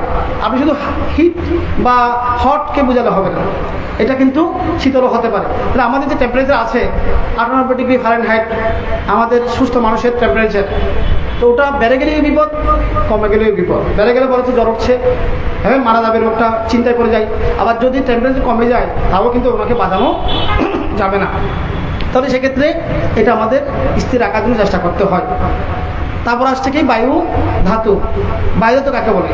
এই যে আমাদের চোখটা নড়াচড়া করে, কী জন্য করতে পারে? বায়ু ধাতুর গুণের কারণে। এই যে আমরা হাতকে এভাবে সংকোচন করি, প্রসারণ করি, হ্যাঁ, এভাবে করতে পারি, এগুলো কি বায়ু ধাতু গুণটা। যাদের সেই গুণটা নষ্ট হয়ে যাবে তারা সেটা করতে পারবে না। অনেকে আছে এভাবে হাত হয়ে গেছে, হ্যাঁ, ওরা কি ওই গুণটা নষ্ট হয়ে গেছে। তাহলে বায়ু ধাতুটা বাতাসকে কেন উদাহরণ দেওয়া হয়েছে? বাতাসের মধ্যে নড়াচড়াটা বেশি বোঝা যায়, হ্যাঁ, বাতাসটা নড়াচড়াটা বেশি বোঝা যায়, সেজন্য বাতাসকে উদাহরণ দেওয়া হয়েছে। কিন্তু ডিরেক্টলি বাতাসের না, এটা গুণটাকে বোঝা হচ্ছে, মানে সংকোচন প্রসারণ গুণটা। তাহলে এই গুণগুলো আমাদের দেহের মধ্যে আছে কি নাই? আছে। সেজন্য বুদ্ধ এই চার ধাতুকে সাপের সাথে তুলনা করেছেন, সাপের সাথে, চারটা বিষাক্ত সাপের সাথে তুলনা করেছেন। সংযুক্ত নিকায়ের মধ্যে সরায়তন বলে একটা গ্রন্থ আছে, যেটা আমি প্রথম অনুবাদ করেছিলাম। ওটা হচ্ছে, ওটার মধ্যে একটা সূত্র আছে 80 বিশ উপমা সূত্র, মানে সর্প উপমা সূত্র, সর্পকে উপমা দিয়েছে বুদ্ধ। ওখানে বুদ্ধ বলেছেন আমাদের দেহে যে চার ধাতু, এটা হচ্ছে চারটি জীবন্ত সাপের মতো। আপনি চারটি জীবন্ত সাপকে কোনো ব্যক্তি যদি পালন করে, টাইম মতো খাওয়াতে হয়, টাইম মতো স্নান করাতে হয়, টাইম মতো ওকে যত্ন করতে হয়, কিন্তু একটু উনিশ হলে সে কিন্তু সোলন মারবে। তদ্রুপ আমাদের এই দেহকে আমরা সুস্থ রাখার জন্য কত কিছু করছি, টাইম মতো স্নান করছি, খাচ্ছি, কত কিছু করছি, তারপরেও কিন্তু আমাদের পরবর্তী ব্যতিক্রম হয়ে যাচ্ছে। আমাদের আপদাতু, হ্যাঁ, বায়ু ধাতু, তেল ধাতু, এগুলো ব্যতিক্রম হয়ে আমাদের রোগ সৃষ্টি হচ্ছে।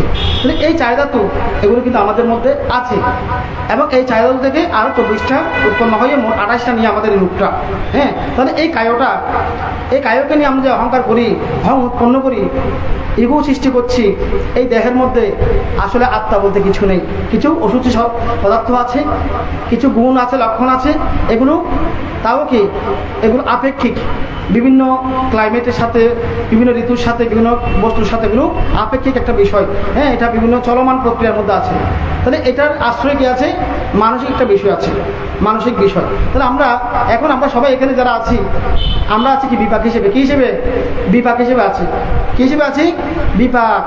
বিপাক প্রত্যয়ের মধ্যে আছে। আমরা অতীত কর্ম করেছিলাম, এখন জন্ম নিয়ে বিপাকের মধ্যে আছি।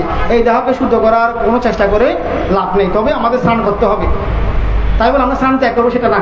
বুদ্ধ কিন্তু ব্রতকর্ম করতে বলেছেন, বুদ্ধ কিন্তু পরিষ্কার পরিচ্ছন্নতার খুব গুরুত্ব দিয়েছেন। আজকে যেটা হাইজেনিক ব্যাপারটা, স্বাস্থ্যসম্মত যে ব্যাপারগুলো ডাক্তাররা বলেন, এগুলো কিন্তু বুদ্ধ অনেক আগে বলে ফেলেছেন। এই যে করোনা ভাইরাস এসেছে, মানুষের মধ্যে স্বাস্থ্যসম্মতা বেড়ে গিয়েছে, এগুলো কিন্তু বুদ্ধ অনেক আগে বলেছেন। আমাদের বিনয় ভিডিওর মধ্যে আছে টয়লেটের মধ্যে স্যান্ডেল ব্যবহার করতে হবে। টয়লেটের স্যান্ডেলগুলো অন্য জায়গায় দেওয়া যাবে না, নেওয়া যাবে না, এটা বুদ্ধ 2500 বছর আগে বলেছেন। উনি তো দিব্য ছবি দেখতেন, জীবাণুগুলো জানতেন। তাহলে এখন ডাক্তাররা কি বলেন? টয়লেটের স্যান্ডেল টয়লেটে থাকবে, এটা আপনি অন্য কাজে ব্যবহার করবেন না, হ্যাঁ। তাহলে যে হাত ধোয়ার ব্যাপারটা, বুদ্ধ বলেছেন শৌচকর্ম শেষ করে, আপনার মানে প্রাত্যহিক কর্ম শেষ করে আপনাকে হাত ধুয়ে ফেলতে হবে। তখন বুদ্ধের সময়কালে চূর্ণ ছিল সাবানের, এখন তো সাবান হিসেবে আছে, তখন ওগুলো চূর্ণ আকারে ছিল। এবং কিছু ছাই দিয়ে ধুতে বুদ্ধ বলেছেন। মাটি যদি ছাই না পায়, মাটি দিয়ে হলেই ধুতে বলেছেন, যে মানে বালু মাটি দিয়ে হলে আর ধুতে বলেছেন, ওটা কিন্তু বুদ্ধ বলে দিয়েছেন। তাহলে বুদ্ধ পরিষ্কার পরিচ্ছন্নতার কথা বলেছেন। কি জন্য? আমরা এই দেহকে চিরতরে শুদ্ধ করতে পারবো না, কিন্তু আমাদেরকে প্রাত্যহিক জীবনে জীবনযাত্রা নির্বাহ করার জন্য দেহকে পরিষ্কার পরিচ্ছন্ন রাখতে হবে। কারণ মাইন্ডটা যাতে ভালো থাকে, ফুরফুরে মেজাজে থাকতে পারে, হালকাভাবে থাকতে পারে, সেজন্য এটা প্রয়োজন আছে। হ্যাঁ, বুদ্ধ কিন্তু যারা কিচ্ছু সাধন করেন, যারা নগ্ন সন্ন্যাসী আছেন, যারা মল লিপ্ত করেন, শরীরে ছাই লিপ্ত করেন, ইন্ডিয়াতে আছে, ওরকম কিন্তু আমাদেরকে নিষেধ করেছেন। তাহলে আমরা প্রতিদিনে যেটা সূচিকর্ম দৌত কর্মটা করে যাব, কিন্তু সাথে সাথে এটাও মনে রাখতে হবে, আমি শুধু দেহকে ধুলে হবে না, আমাকে মনকেও ধুইতে হবে। আমাদের মনের ময়লাগুলোকে পরিষ্কার করতে হবে। মনের ময়লা পরিষ্কার করার জন্যই বুদ্ধ এই পাঠ্যান বলেন, নবদিমা বলেন, ত্রিপিটক বলেন, এগুলো দেশনা করেছেন। তাহলে এখানে আমরা বিবেকপত্তির মধ্যে আছি। এখন আমাদের কর্মপত্র এটা করতে হবে। আমরা নতুন নতুন কর্ম সৃষ্টি করে যাচ্ছি, কিন্তু আমরা এমন কর্ম করব যেগুলো আমাদেরকে বিমুক্তি দেবে, আমাদের মনকে শুদ্ধ করবে, সুন্দর করবে, চেতনা আসবে, সেভাবে আমাদের চেতনাকে সুন্দর করতে হবে। তাহলে এই বুদ্ধের ধর্মটার উদ্দেশ্য হচ্ছে কি? শান্তি পাওয়ার জন্য। শান্তি পাওয়ার জন্য প্রথমত মানসিক শান্তি। আপনি মানসিকভাবে শান্তি পেলে শারীরিক শান্তি আপনি কিছুটা পাবেন, নাহলে কিন্তু পাবেন না। হ্যাঁ, বর্তমানে আধুনিক বিশ্বায়নের যুগে মানুষের মানসিক অশান্তি কিন্তু বেড়ে গিয়েছে বেশি। মানসিক অশান্তি অত্যধিক বেড়ে গিয়েছে, সেজন্য শারীরিক অশান্তি বেড়ে গিয়েছে, রোগও বেড়ে গিয়েছে। আগে ছিল 96 প্রকার রোগ, এখন অগণিত রোগ, নতুন নতুন আরও আসছে, কত রকম রোগ। হ্যাঁ, এত রোগগুলো হচ্ছে। আগে আমরা দেখেছি ছোটোকালে, বা আমাদের যারা বাবারা ছিলেন তারা বলতেন যে ব্রিটিশ আমলে তারা তেমন অসুস্থ হতেন না। হ্যাঁ, অনেক সুস্থ থাকতেন, কিন্তু এখন ছোটো বাচ্চা থেকেও মানে নানা রকম জটিলতার রোগ। আগে আমরা ছোটোকালে গ্রামে যখন ছিলাম, যারা ছোটো বাচ্চা হতো তাদের মেডিকেল নিতে কখনো শুনিনি। এখন বাচ্চা হলেই 3 মাস 4 মাস 6 মাস মেডিকেল নিয়ে দৌড়দৌড়ি করে থাকে যে শুধু, মানে এত রোগ বেড়ে গেছে। শিশুদের বলেন, মায়ের বলেন, সবার ক্ষেত্রে এই অবস্থা। এগুলো সব কিছুর জন্য কী দায়ী? মানসিক অবস্থাও দায়ী, আপনার পরিবেশ পরিস্থিতি দায়ী, অনেক কিছু দায়ী আছে, কার্যকারণ করতে অনেক কিছু আছে। তবে আমরা পুরো বিশ্বকে চেঞ্জ করতে পারবো না। পারবো না। পুরো বিশ্বকে ধোয়া মোছা সম্ভব নয়, সেজন্য জুতা বানানো হয়েছে। আপনি পুরো বিশ্ব জাল দিতে পারবেন না, দিতে পারবেন না। আপনি জুতা দিয়ে হাঁটেন, আপনি ময়লা আপনার লাগবে না, পুড়ে গেছে। তদ্রূপ আমরা বিশ্ব চেঞ্জ করার দরকার নাই। হ্যাঁ, পুরো বিশ্ব কখনো চেঞ্জ করা সম্ভব নয়। আমরা কিন্তু পারি নিজেকে চেঞ্জ করতে, নাকি নয়? আপনি নিজের উপর আপনি নিজে কিন্তু অধিকার প্রয়োগ করতে পারবেন। আপনি আপনার মনকে শান্ত করার চেষ্টা করতে পারবেন, কিন্তু আপনি অন্যজনকে শান্ত করতে গেলে সমস্যা আছে। সেজন্য বুদ্ধ বলেছেন, নিজেকে জানো, নিজেকে জয় করো। সংগ্রামে সহস্র ব্যক্তিকে জয় করাচ্ছে, নিজের অন্তর্জগতের ক্লেশকে যদি পরাজিত করে তুমি জয়ী হইতে পারো, সেটাই শ্রেষ্ঠ, বুদ্ধ বলেছেন। তো সুতরাং আমাদের নিজেকে দেখার জন্য চেষ্টা করতে হবে। আমরা সারা জীবন বিশ্ব দেখার চেষ্টা করি, অনেক জায়গায় যাই, অনেক কিছু আমরা করি, তাহলে সেটা না করে আমাদের এখনকে নিজেকে দেখতে হবে। তো সুতরাং বুদ্ধ আমাদেরকে আশীর্বাদ হিসেবে এগুলো দিয়ে গেছেন। সব সমাধান ত্রিপিটকের মধ্যে আছে, কিন্তু আমরা পড়ি না, শুনি না, গবেষণা করি না, আচরণ করি না, এটাই আমাদের দোষ। কিন্তু আমরা দোষ দিই কাকে? শেষ পর্যন্ত বুদ্ধকে অনেকে দোষ দিয়ে বসেন। হ্যাঁ, বুদ্ধ ভগবান আর অসন্ধ্যা তুই করে বলে ফেলে বুদ্ধকে অনেকে। হ্যাঁ, মানে দুঃখে বললে মন্দিরে গিয়ে বুদ্ধকে অভিযোগ করে, বান্ধে অবুদ্ধ ভগবান আর দালাপ দেয়, হস্ত দেয়, তুই কেন নদহ না, হ্যাঁ অনেকটা নদহন না, এই সেই বলে। নিজে সৃষ্টি করে বেদালগুলো বুদ্ধকে কি দায়ী করে, এত পূজা দিচ্ছে আপনাকে, আপনি তখন আমাদেরকে রক্ষা করছেন না, এরকম বলে। হ্যাঁ, এরকম মিথ্যে শুনে আমাদের অনেক উপাসিকা আছেন। হ্যাঁ, এমনি মোমবাতিও জ্বালান, কিন্তু প্রকৃত ধর্ম আচরণ করেন না। সেজন্য আমাদের সাক্ষ্য মিত্র মারা গেছেন, উনি কীর্তনিয়া, উনি কি বলেছেন? আমরা নাকি বৌদ্ধ জাতি, সবাই বলে সরলমতি, অহিংসার নামটি ধরে জ্বালাই শুধু মোমের বাতি। আমরা মোমের বাতি জ্বালাচ্ছি, কিন্তু মোমের বাতি জ্বালানোর মধ্যে একটা দর্শন আছে, সেটা আমরা নিচ্ছি না। হ্যাঁ, মোমের বাতি করে অন্ধকার তৈরি করে আলোকিত করে। আমাকেও আলোকিত হতে হবে, আমাকে সমাজ আলোকিত করতে হবে। হ্যাঁ, আমার অন্তর্জগতের ক্লেশ খেয়ে অন্ধকারকে দূর করে আলোকিত হতে হবে, এই আমরা ধ্যানটা আমরা নিচ্ছি না। এই মোম কেন জ্বলছে? মোম আছে বলেই জ্বলছে, আমাদের তৃষ্ণা আছে বলে আমরা জ্বলছি। তো মোম শেষ হয়ে গেলে জ্বলা বন্ধ হয়ে যাবে। আমরাও তৃষ্ণা ক্ষয় করে ফেলতে পারলে আমাদের জ্বালা পড়া শেষ হয়ে যাবে। এইটা আমরা দর্শনটা আনতে চাই না। আমরা শুধু তৃষ্ণা বাড়িয়ে ফেলি, বুদ্ধকে দোষারোপ করি, ভান্তেকে দোষারোপ করি, হ্যাঁ এত দান ধর্ম পুণ্য করি, কিছু হচ্ছে না। অনেকে আমাদেরকে বলে বানতে এত দান করি, এত পুণ্য করি, হ্যাঁ তো আর এত দুর্দশা দরকার হয়তো বান্ধে জীবনের মধ্যে হরদিন মাসে কেঁচাইলের মধ্যে হারানো দিবান্তে তো আর একদিন মাসে সত্যতা করে কইতে পারি। আমি মনে মনে বলি ডাইরেক্ট বলি না, ফোন আইলে তো হারা দিউন কেঁচাইলের মধ্যে নতুন ধরে ফোন আইলের মধ্যে বোধহয় টুঙ্কিতে অনেক, হ্যাঁ শুকনো আইলের মধ্যে হেঁটেছেন, কাঁচা আইলে হাঁটেন নাই, শুকনো আইলে কিন্তু হেঁটেছেন, মানে আপনি বড় বড় হাত না করলে ছোট ছোট হাত করেছেন। হ্যাঁ আপনারও কিছু ভুল আছে, এক হাতে তালি বাজে না, বাজে এক হাতে তালি বাজে না, হ্যাঁ তালি বাজতে হলে দুই হাত লাগে নাকি লাগে না, লাগে, এক হাতে কিন্তু বাজে না। আসলে যা কিছু সমস্যা হচ্ছে সকলের ক্ষেত্রে আমরাও দায়ী, অন্য কিছু দায়ী থাকে, হ্যাঁ কিন্তু আমরা শুধুমাত্র নিজেকে নির্দোষ প্রমাণ করে সব দোষ একজনের উপর দিয়ে ফেলি, এটাই আমাদের সমস্যা। সেজন্য প্রাকৃতিকভাবে দেখেন আমরা যখন রাগান্বিত হই, গোসা হই, আমরা আঙুল দেখাই না, তুমি করেছো তোমার জন্য হয়েছে ভেবে বলি, 3টা আঙ্গুল নীরবে সাক্ষী দিচ্ছে। তুমি ওকে দোষ দেওয়ার আগে নিজেকে 3বার দেখো তুমি কতটুকু অপরাধী। কিন্তু আমাদের বিচারক আছেন কে, বিদ্যাঙ্গুল আছেন বেচারা বিচারক, কিন্তু ওটাকে কি করি রাগ হলে ওটাকে এভাবে মানে কি ওনাকে কাজ করে ফেলি, তুমি চুপ থাকো বিচারককে বলি যে, তারপর এভাবে আমরা আঙুল দেখাই, মানুষকে দোষারোপ করি। কিন্তু প্রাকৃতিকভাবে দেখেন এভাবে বললে 3টা আঙুল কিন্তু আপনাকে দোষারোপ করে। হ্যাঁ আমার যদি সহানে ছোটো ছোটো বাচ্চারা কাজ করতে যায়, ওরা ঝগড়া লাগিয়ে ফেলে, ছোটো বাচ্চা তো এসে বলে যে ভাঙতে এই ছেলেটা আমাকে এরকম করেছে, আমার বাপের নাম ধরে ডাকছে, এই করছে সে করছে, আচ্ছা কোন ছেলেটা, হয়তো এই ছেলেটা, আচ্ছা আবার দেখাও, হয়তো এই ছেলেটা দেখা, হ্যাঁ তুমি ওকে বলছো দোষ, হয়তো হ্যাঁ ওর দোষ, একটা আঙুল দিয়ে বলছো, হয়তো একটা আঙুল দিয়ে বলছি তো ওর দোষ, 3টা আঙুল কি বলছে দেখো তোমার দিকে আছে, 3টা আঙুল তাক করে আছে তোমার দিকে, তোমার দোষ 3 গুণ, এটা যখন বলছি চুপ করে গেছে। একদিন আসছে আবার ঝগড়া করছে, বলছে বানতে ও তো আমাকে খুব জ্বালাচ্ছে, কে ও তো ও এরকম করে, আমি কে বলো না ও মানে কে, এখানে তো অনেক ছেলে আছে, হয়তো মানে কীভাবে বলবো, মানে এখানে দেখালে তো ধরা পড়ে যাবে, হ্যাঁ হয়তো কীভাবে বলবো, হয়তো আচ্ছা বানতে মানে ও এইভাবে আমাদের কি এভাবে দেখাচ্ছে না, তখন এভাবে দেখালে তো আপনি ধরবেন আমাকে 3 বন্ধু দোষী বলবেন, সুতরাং আমি আপনার বুদ্ধিটা পাইছি, আপনার বুদ্ধি আমি চিনে ফেলেছি, আমি আর এভাবে দেখাবো না, হয়তো আমি এইভাবে দেখাবো যে এখান থেকে। ও বলো যে এই করেছে হয়তো এইভাবে করলে 5 জনকে দেখানো হয়, 5 জনকে দেখাচ্ছ তুমি, এখানে 5 জন না একজন আছে, এখন বেচারা যুক্তি দিচ্ছে বাঁচার জন্য আর কি। তাহলে আমরা সবসময় কী করি, পরকে দোষারোপ করি। 3টা আঙ্গুল কিন্তু আমাদেরকে ন্যাচারালি বলছে আগে নিজেকে 3বার পর্যবেক্ষণ করো, 3বার জিজ্ঞেস করো তুমি ঠিক আছো কিনা, তোমার ভিতর কি গলত আছে, ফল্ট আছে, সেটা আইডেন্টিফাই করো, সেটা তুমি আগে সলভ করো, তারপর সমাধান হবে। এটা কিন্তু প্রাকৃতিক শিক্ষাটা আমরা এখানে আমাদের প্রকৃতির মধ্যে হয়ে যাচ্ছে, কিন্তু আপনারা দেখি না এটা। তাহলে বুদ্ধির শিক্ষা হচ্ছে কি, নিজেকে দেখার শিক্ষা, নিজেকে জানার শিক্ষা। তাহলে আমরা নিজ বিষয়টা কি কিসের উপর প্রতিষ্ঠিত আছে, এটা আছে দেহ মনের নাম রূপের উপর প্রতিষ্ঠিত। তাহলে এই দেহ সম্পর্কে বললাম, দেহটা হচ্ছে কি 4 ধাতুর সমষ্টি এবং 32 প্রকার অসুচি পদার্থ, এবং এটাকে রূপ আকারে ব্যাখ্যা করলে 28 প্রকার রূপ।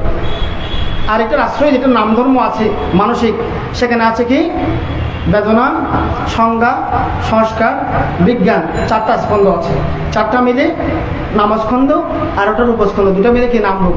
এখন অনেকে এখানে ধ্যানই আছেন, অনেকে আমরা যখন ধ্যান করে চালাই বলি যে আপনি ধ্যান করেছেন, হয়তো আমি 30 কোর্স করেছি, 12 কোর্স করেছি, 15 কোর্স করেছি, এটা বললে আমি একটু নড়ে বসি, মানে কম হয় আমার ওগুলো শুনলে। 30 কোর্স 45 কোর্স, একদম বলছে যে আমি 42 কোর্স করেছি, হয়তো ও এত কোর্স কীভাবে করলো এই মহিলাটা, মহিলারা বেশি করে এখন কোর্স করে, কিন্তু আমি তো থেকে 1 ফোঁটা বেরোতে পারে নাই। তা আপনি নাম রূপ করছেন, ধ্যান করছেন, হয়তো হ্যাঁ করছি, কিরম করছেন, হয়তো আমার দেহটার রূপ, আমার মনটার নাম, একটা রূপ একটা নাম, উনি নিরেট এক সংজ্ঞা থেকে গেছেন, উনি সূক্ষ্ম ওখানে যেতে পারেন নাই, ওই যে সংস্কার দুঃখটা ওটাও বুঝেন নাই। তো আপনি কীভাবে ধ্যান করেন, হয়তো আমার থেকে জ্বর উঠছে, ব্যথা উঠছে, ওগুলো ধ্যান করি আর কি, উনি উদয় বিদয় ধ্যানে যেতে পারেন নাই। ওভাবে ওনার 40 কোর্স চলে গেছে, এভাবে ধ্যান করছেন, দিন চলে যাচ্ছে, কিন্তু উনি ডিপে যেতে পারছেন না। তো সেজন্য আমাদের সূক্ষ্ম বিষয়গুলো জানতে হবে, আলোচনা করতে হবে, বুঝতে হবে। এগুলো বুঝলেই আপনার আমিত্বটা কমে যাবে এবং আপনি তখন বিভিন্ন বিষয়ে কম্প্রোমাইজ করতে পারবেন, মেনে নিতে পারবেন, আপনি মানে চলন যে কোনো বিষয়কে মানানসই করে নিতে পারবেন, নাহলে কিন্তু আপনার সমস্যা হয়ে যাবে। আমরা সমাজে অনেক দেখি, অনেকে বলেন এই লোকটা প্রতিক্রিয়াশীল, যেখানে যায় সেখানে ঝামেলা করে, কারোর সাথে মিশতে পারে না, এরকম বলে। তো উনি কী জন্য এরকম করে, ওনার ইগোটা বেশি, উনি মানে কি সামঞ্জস্য করতে পারেন না, তাহলে এটা করার জন্য জ্ঞানটা প্রয়োজন আছে। তো সেই জ্ঞানটা কিন্তু বুদ্ধ দিয়ে গেছেন। এই যে আপনারা এখন শহরে আছেন, আপনাদের মোটামুটি অনেকের নিজস্ব বিল্ডিং আছে, অনেকে ফ্ল্যাট বাড়ি আছে নিজস্ব, অনেকে ভাড়ায় থাকছেন, মোটামুটি চলনসই আছেন আপনারা সবাই। হ্যাঁ, মোটামুটি সবাই ভালো খাচ্ছেন, নুনে ফেলে কাউকে খেতে হচ্ছে না, না খেতে হচ্ছে, নুনে ফেলে খেতে হচ্ছে না। হ্যাঁ, নুন আনতে পান্তা পড়াই ওটা এখন নাই। আপনারা সবাই মোটামুটি খাবার দিক দিয়ে আছেন ভালো, কাপড়ের দিক দিয়ে ভালো আছেন, আবাসের দিক দিয়ে মোটামুটি আছেন। হ্যাঁ, কিন্তু অনেকে শারীরিকভাবে ভালো নেই, বেশিরভাগ ক্ষেত্রে ভালো নেই, এবং একটা হচ্ছে কি মানসিকভাবে আপনারা ভালো নেই। তাহলে এখন আমাদের তো ভালো থাকতে হবে, আমরা সবাই ভালো থাকতে চাই। তো ভালো অন্ততপক্ষে আমরা 100% থাকতে না পারলেও সর্বোচ্চ যত বেশি থাকতে হবে ততই আমাদের লাভ, এবং বুদ্ধ ওটাই দেশনা দিয়েছেন, ওটাই বলেছেন। এখন আমি সে বিষয়ে কিছু কথা বলবো যে আপনারা কীভাবে এই নগর জীবনে, এই বাস্তব জীবনে, এই কর্মময় জীবনে আমরা ভালো থাকতে পারি। তাহলে ভালো থাকতে গেলে আপনাকে মানসিকতার পরিবর্তন ঘটাতে হবে, দৃষ্টিভঙ্গির পরিবর্তন ঘটাতে হবে। প্রথমত আমিত্বটা একটু কমাতে হবে, এগুলোটা কমাতে হবে। হ্যাঁ, মনের মধ্যে একটা পরিবর্তন নিয়ে আসতে হবে, তাহলে আপনি অনেক ভালো থাকতে পারবেন। আমি 20 বছর যাবৎ, এখন আমার ভিক্ষু জীবন 19 বর্ষাগত হয়ে এখন 20 বছর চলমান।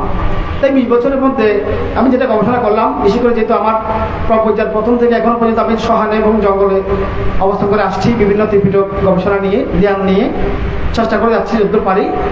তা আমার যেটা উপলব্ধি হয়েছে, আমি যেটা ধ্যান কোর্স নিজে করে বা পরিচালনা করতে গিয়ে বা অভিধি মনোভাব করতে গিয়ে যেটা উপলব্ধি করেছি, যে সমাধানটা কিন্তু এখানে আছে, কিন্তু আমরা এটা চর্চা করছি না। সেই জন্য আমি বিশেষ করে ভাবনা কোর্স যেগুলো করে থাকি, কোর্সের মধ্যে দেশনাগুলো আমি বিশেষভাবে করতে পারি।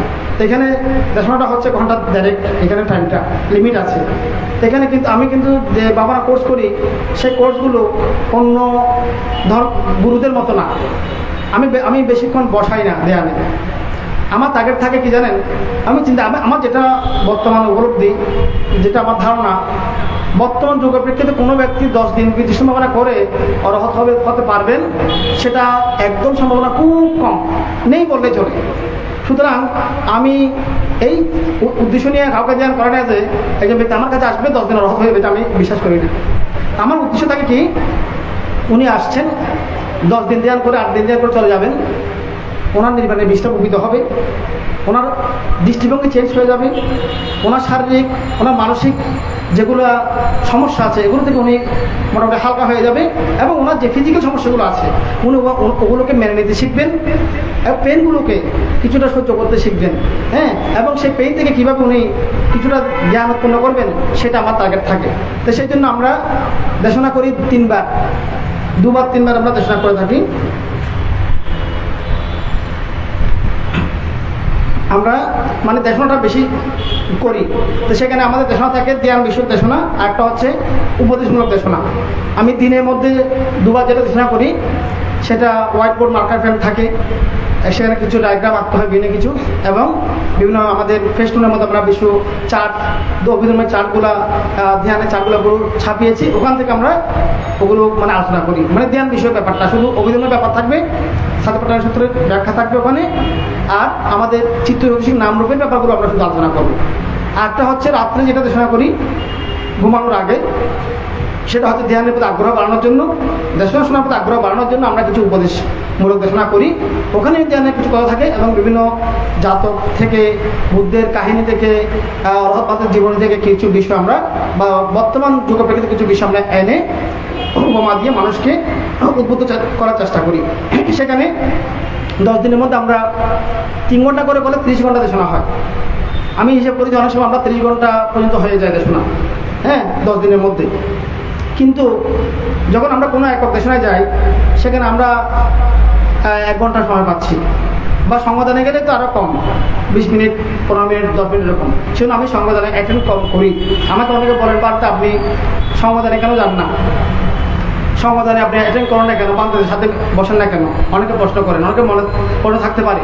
আমি চাচ্ছি কি জানেন, সমাধান কিন্তু সঙ্গ হয়ে যায়। আপনি 5 জন ভিক্ষু হলে সমাধান হয়ে যাবে, বিজন্মিক হলে সমাধান হয়ে যাচ্ছে। আমি না আসলে সমাধানটা কিন্তু আপনারা করতে পারবেন না। কিন্তু আমার যেটা লক্ষ্য, আমি অন্তপক্ষে সামান্য যেটুকু বলতে মানে কিছু আমি বই পড়ে ধ্যান করে বা যেগুলো অন্তপক্ষে কিছুটা লৌকিকভাবে হলেও কিছুটা আমি যেটা উপলব্ধি করতে পেরেছি বা আমার যেটা আমি শান্তি পাচ্ছি, শারীরিক মানসিক কিছুটা শান্তি পাচ্ছি, ওই বিষয়টা মানুষকে একটু বোঝানো, এবং ওটা বোঝানোর জন্য আমার সময় দরকার। আমি কয়েকটা সমাধানের মধ্যে অংশগ্রহণ করেছি। এখানে আসলে আমি কয়েকটা গিয়েছিলাম। এটা একদম আমাদের ভান্তিদের আত্মীয় ব্যাপার, আমাকে ভাঙ নিতে হয়েছিল। 5 মিনিট সময় পেয়েছিল স্নান করার জন্য। এখান থেকে কোথায় গিয়ে চুকিয়ে গিয়েছি, যেতে লাগেছে 4 ঘন্টা, আসতে 4 ঘন্টা, 8 ঘন্টা আমি জার্নি করেছি। কোনো সোয়াইং আমি এখানে খেয়ে গিয়েছি, এখান থেকে সোয়াইং খেয়ে গিয়েছি। ওখানে ওনারা পিড়ে করছেন, বেশি দৌড়াদৌড়ি করার কারণে আমি একটু, ওরা পিঠা বানিয়েছে, পিঠা খেয়েছি, নাস্তা খেয়েছি অল্প অল্প। আমাকে দেশনার টাইম আমি পেয়েছি কত, 5 মিনিট। আমি সন্তুষ্ট হতে পারিনি।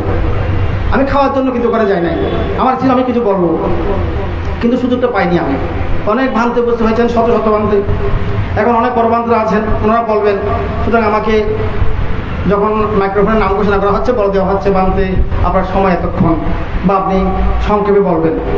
এখন আমি আবার ওটা স্নানের পাত্রটা দেখি, বরবান থাকে, আমি বেশিক্ষণ বলি না, হ্যাঁ, বা আমি আবার ওটা একটু লজ্জা লাগে যে আমি বেশিক্ষণ সময় নিয়ে ফেলে, আমার এটা অপরাধবোধ কাজ করে, সেজন্য আমি বেশিক্ষণ বলিনি। কিন্তু আমি সন্তুষ্ট না। আমি এখন চিন্তা করছি আমি এরকম ফানগুলো নেব না, কারণ আমার যে এনার্জিটা গেছে আসতে যেতে, যে ক্লান্তি, যে পরিশ্রম, ওটা সার্থকতা আমি বেশি পাই নাই। আমি যদি ওখানে আধা ঘন্টা দেশনা করতে পারতাম, 1 ঘন্টা পারতাম, আমি একটা সন্তুষ্টি পেতাম, যা মানুষকে কিছু বোঝাতে পেরেছি। কারণ আমাদের দেশনাগুলো কী জন্য? দেশনাগুলো হচ্ছে মানুষের চেঞ্জ হওয়ার জন্য। আপনি এগুলো শুনবেন, ধারণ করবেন, আচরণ করতে হবে। হ্যাঁ, আপনি একটু করে শুনলেন, কিছু বুঝলেন না, তাহলে এটা কিন্তু তেমন একটা হয় না। তো সেজন্য আসলে আমি মানে বড় প্রোগ্রামে কম অ্যাটেন্ড করি, বিশেষ করে মানে আমি সময়টা অন্যদিকে দেওয়ার চেষ্টা করি। বিশেষ করে আমি যে 9টা অনুবাদ করেছি, এটা কী জন্য পেরেছি? আমি সংবাদে যাইনি বলেই, প্রোগ্রামে যাইনি বলেই, আমি দীর্ঘকাল একা ছিলাম বলেই, রিজার্ভ ছিলাম বলেই আমি সময়টা দিতে পেরেছি। নাহলে কিন্তু আমি সময় দিতে পারতাম না। ইদানিং আমি কিন্তু পারছি না। আমার 4-5টা বই হাতে আছে, কাজ করার কিছু কিছু করে রেখে দিয়েছি, এগুলো এখনো একটাও শেষ করতে পারছি না। অনেক প্রকাশক আমাকে বলছেন, আজকে একজন বলছেন, বাদে আমি আপনাকে একটা বই ছাপিয়ে দেবো, বিদ্রোহী পূর্ব মধ্যম জোয়ারা, অর্থাৎ আমি আপনাকে একটা বই ছাপিয়ে দেবো, আমাকে একটা বই দেবো। কয়েকদিন আগে টিকে মেটালিক থেকে বলছে আমি একটা ছাপিয়ে দেবো, আপনার একটা বই দেবো। এখন ওনারা বই ছাপানোর জন্য চাচ্ছেন, কিন্তু আমি দিতে পারছি না রেডি করে প্রোগ্রামের জন্য। তো সেই জন্য আমি চিন্তা করছি এখন একক দেশনা হলে যাবো, বা ভাবনা কোর্স ফান্ড নেব, কিন্তু আমি সারাদিন ব্যয় করে 5 মিনিট বলার জন্য যাব না। ওটা আমার দেখি যে আমার মানে ক্যালকুলেশন আমি সন্তুষ্ট হচ্ছি না। কারণ আমার টার্গেট হচ্ছে আসলে আমি তো অল্প সোয়াইং তো বেশি খেতে পারি না। আপনারাও কম খান, আমরাও কম খাই, বেশি তো কেউ খেতে পারে না, একটা লিমিট আছে আমাদের। তাহলে আমরা খাওয়াটা মুখ্য না, কিছু বলাটা মুখ্য। হ্যাঁ, সুতরাং এখন আমরা মানুষের বাসায় ফাঙ্গে গেলে খুব জলদি করে অনেক কিছু দেন, ওগুলো খেতে গিয়ে আমাদের সমস্যা হচ্ছে। ডাক্তার বলছে মাংস খাবেন না, বসে বসে বলছে মাত্র 1 পিস। আজকে উনি 1 পিস বলেন, কালকে আরেক মাসে আমার পাশে 1 পিস, তারপর 8 মাসে গেছে, তারপর 8 পিস। আপনাদের জন্য আমরা নতুন, কিন্তু আমি তো প্রতিদিন একটা পাচ্ছি। হ্যাঁ, তাহলে এই তৈলাক্ত খাবারগুলো এগুলো খেতে গিয়ে আমাদের অবস্থা খুব খারাপ, শারীরিক অবস্থা তো ভালো না ভিতরে। তো সেজন্য খাওয়াটা মুখ্য উদ্দেশ্য না। সেজন্য আমি চাচ্ছি আমাকে খাওয়ার জন্য রোধ করে, মানে যেটা সেটা ভাষায় রোধ করে বলা হয়। আমাকে যদি কেউ খাওয়ার জন্য রোধ করে, আমার থেকে একদম ভালো লাগে না। বাড়তে পিঠা খাবেন, এখানে সে আমাদের একদম মানে এত সন্তুষ্ট ভালো লাগে না। হ্যাঁ, কোনো রকমের খেতে পারলে হলো, কিন্তু আপনারা ধর্মের জন্য আমাকে বলেন, উৎসাহিত করেন, কিছু জানার জন্য চেষ্টা করেন, ধ্যান কোর্সের জন্য আপনারা প্রার্থনা করেন, ধ্যান কোর্স করতে চেষ্টা করেন, ধ্যানের প্রশ্নগুলো করেন। তবে আমি প্রশ্নের ক্ষেত্রেও ধ্যান বিষয়ক অভিধানমূলক বিষয়ে প্রশ্ন হলে আমি উত্তর দিতে চাই, কিন্তু ইতিহাস সম্পর্কে আমি তেমন একটা উত্তর দিতে চাই না, কারণ আমি ওটা নিয়ে বেশি পড়িও নি। হ্যাঁ, বা ওগুলো নিয়ে বিতর্কিত কোনো বিষয়ে আমি মন্তব্য করতেও চাই না। তো সুতরাং আপনাদেরকে বলবো, আপনারা নবজীবনে আছেন, আপনারা একটু পরিবর্তন হবেন মানসিকভাবে। হ্যাঁ, তাহলে মানসিকভাবে পরিবর্তন হতে হলে বুদ্ধ দর্শনটা লাগবে। আর বুদ্ধ দর্শনটা হচ্ছে কি, বুদ্ধ কি বলেছেন? অনিচ্ছা দুঃখ অনাত্মা, অনিত্য দুঃখ অনাত্মা, সব কিছু কিন্তু অনিত্য ধর্মী, সব কিছু কি অনিত্য ধর্মী, উদয় বিলয়শীল, উৎপন্ন হচ্ছে চলে যাচ্ছে, কিছুই কিন্তু স্থায়ী থাকছে না। সুতরাং আমরা সবাই এটা চিন্তা করতে হবে, আমরা তো কোনো কিছু ধরে না রাখি। এখন বেশিরভাগ ক্ষেত্রে আপনারা যেগুলো সমস্যা আছেন সেগুলো হচ্ছে কি মানসিক সমস্যা, আপনারা ধরে ফেলেন, যেটাকে বুদ্ধ বলেছেন উপাদান। এই যে আমাদের অভিধানের মধ্যে উপাদান একটা শব্দ আছে, আদান অর্থ কি? নিয়ে ফেলা। প্রধানত দিয়ে ফেলা, আদান প্রদান। তাহলে আদান মানে কি? গ্রহণ করা। উপ আদান, উপ শব্দটা বাংলার মধ্যে হালকা, উপপরিচালক হালকা বোঝায়, কিন্তু পালির মধ্যে উপশব্দটা মানে খুব ডিপ বোঝায়। উপনিশ্রয়, নিশ্চয় থেকে উপনিশ্রয়টা আরও মানে কড়া করে বোঝাচ্ছে ওটা। এবং উপাদান মানে আপনি নিয়েছেন এবং কড়া করে নিয়ে ফেলেছেন, ধরে রেখেছেন, ওটাকে বলা হয় উপাদান। এখন আমাদের যেটা সমস্যা হচ্ছে, আমরা কি করছি? আমরা পঞ্চস্কন্ধকে ধরে বসে আছি, যেটাকে বুদ্ধ বলেছেন পাঞ্চু উপাদান আখ্যান্দা দুঃখা। পঞ্চ উপাদান স্কন্ধ, তিনটা কথা আছে এখানে। পঞ্চ মানে পাঁচ, উপাদান মানে কি? ধরে ফেলা। স্কন্ধ মানে পুঞ্জ, পাঁচটা পুঞ্জকে, পাঁচটা সমষ্টিকে ধরে ফেলা। কীভাবে ধরে ফেলা? আমিত্ব নিয়ে ধরে ফেলা। তাহলে আপনি যখন কোনো সাউন্ড শুনেন, আপনি কি চিন্তা করেন? আমি শুনছি। আপনি যখন কোনো কিছু দেখেন, কি চিন্তা করেন? আমি দেখছি। কোনো কিছু খেলে আমি খাচ্ছি। কোনো কিছু সেন্ট যদি নাকে যায়, আমি গন্ধ পেয়েছি। কোনো কিছু স্পর্শ হলে আমি স্পর্শ করেছি। কোনো চিন্তা করলে আমি চিন্তা করছি। এভাবে আমি এটা চলে আসে। তো বুদ্ধ কি বলছেন? বুদ্ধ বলছেন যে কি, যখন আমরা দেখি তখন কিছু কার্যকারণ তত্ত্ব অনুযায়ী কিছু বিষয় এখানে সংগঠিত হয়। এখানে আমাদের চোখ আছে না? স্বভাব আছে না? নাই? আছে। চোখে যেটা দৃষ্টিশক্তি আছে সেটাকে বলা হয় কর্মজরূপ। আমরা কর্মের ফলে এটা পেয়েছি, এখনও ঠিক আছে। যাদের কর্মশক্তি খারাপ, ওদের চোখ নষ্ট হয়ে গেছে। তারপর চোখ আছে, চোখের জন্য দেখার কিছু জিনিস আছে। এই যেখানে প্যান্ডেল করা হয়েছে, আলোকসজ্জা, এগুলো সব দেখার বিষয়। হ্যাঁ, তাহলে এখন আপনাদেরকে একটা, এটা দেখছেন, এটা কি? সবাই বলেন, এটা কি? একটা বই। দেখছেন নাকি দেখেন নাই? দেখছেন। তাহলে এই বইটা রূপ, এটা কি? এটা একটা বর্ণ আছে না? কালার আছে না? বর্ণ আছে। এই কালারটা আপনার চোখের সাথে কি হলো? প্রতিফলিত হলো। এখানে আলো পড়ছে, আলো পড়লে এখান থেকে আলো প্রতিফলন হয়ে চোখে পড়লো, সেখানে আপনার বিম্ব তৈরি হলো, যেটা ফিজিক্সে ব্যাখ্যা করেছে, উত্তল অবতল যে লেন্সগুলোর কথা আছে। তাহলে এটা আপনি যখন দেখলেন, আপনার চোখের সাথে এটার সাথে একটা স্পর্শ হয়েছে। এটা রূপ, চক্ষুটাও রূপ, দুটা স্পর্শ হয়েছে। স্পর্শ হয়েছে কি? সাংঘর্ষিক আকারে নয়, মানে এভাবে গস আঁকে নয়, অদৃশ্য আকারে মানে এটা হয়েছে। তা স্পর্শ হওয়ার পরে এখানে কি আলো আছে বলে স্পর্শ হয়েছে, কোনো প্রতিবন্ধকতা নেই বলে স্পর্শ হয়েছে। অনেক কিছু ব্যাপার থাকে, এগুলোকে প্রত্যয় বলা হয়। হ্যাঁ, তাহলে এখানে এই যে আলম্বন প্রত্যয়, কালকে বলছিলাম না, এটা হচ্ছে কি আলম্বন। আমাদের চোখটার ক্ষেত্রে এটা আলম্বন হিসেবে কাজ করছে।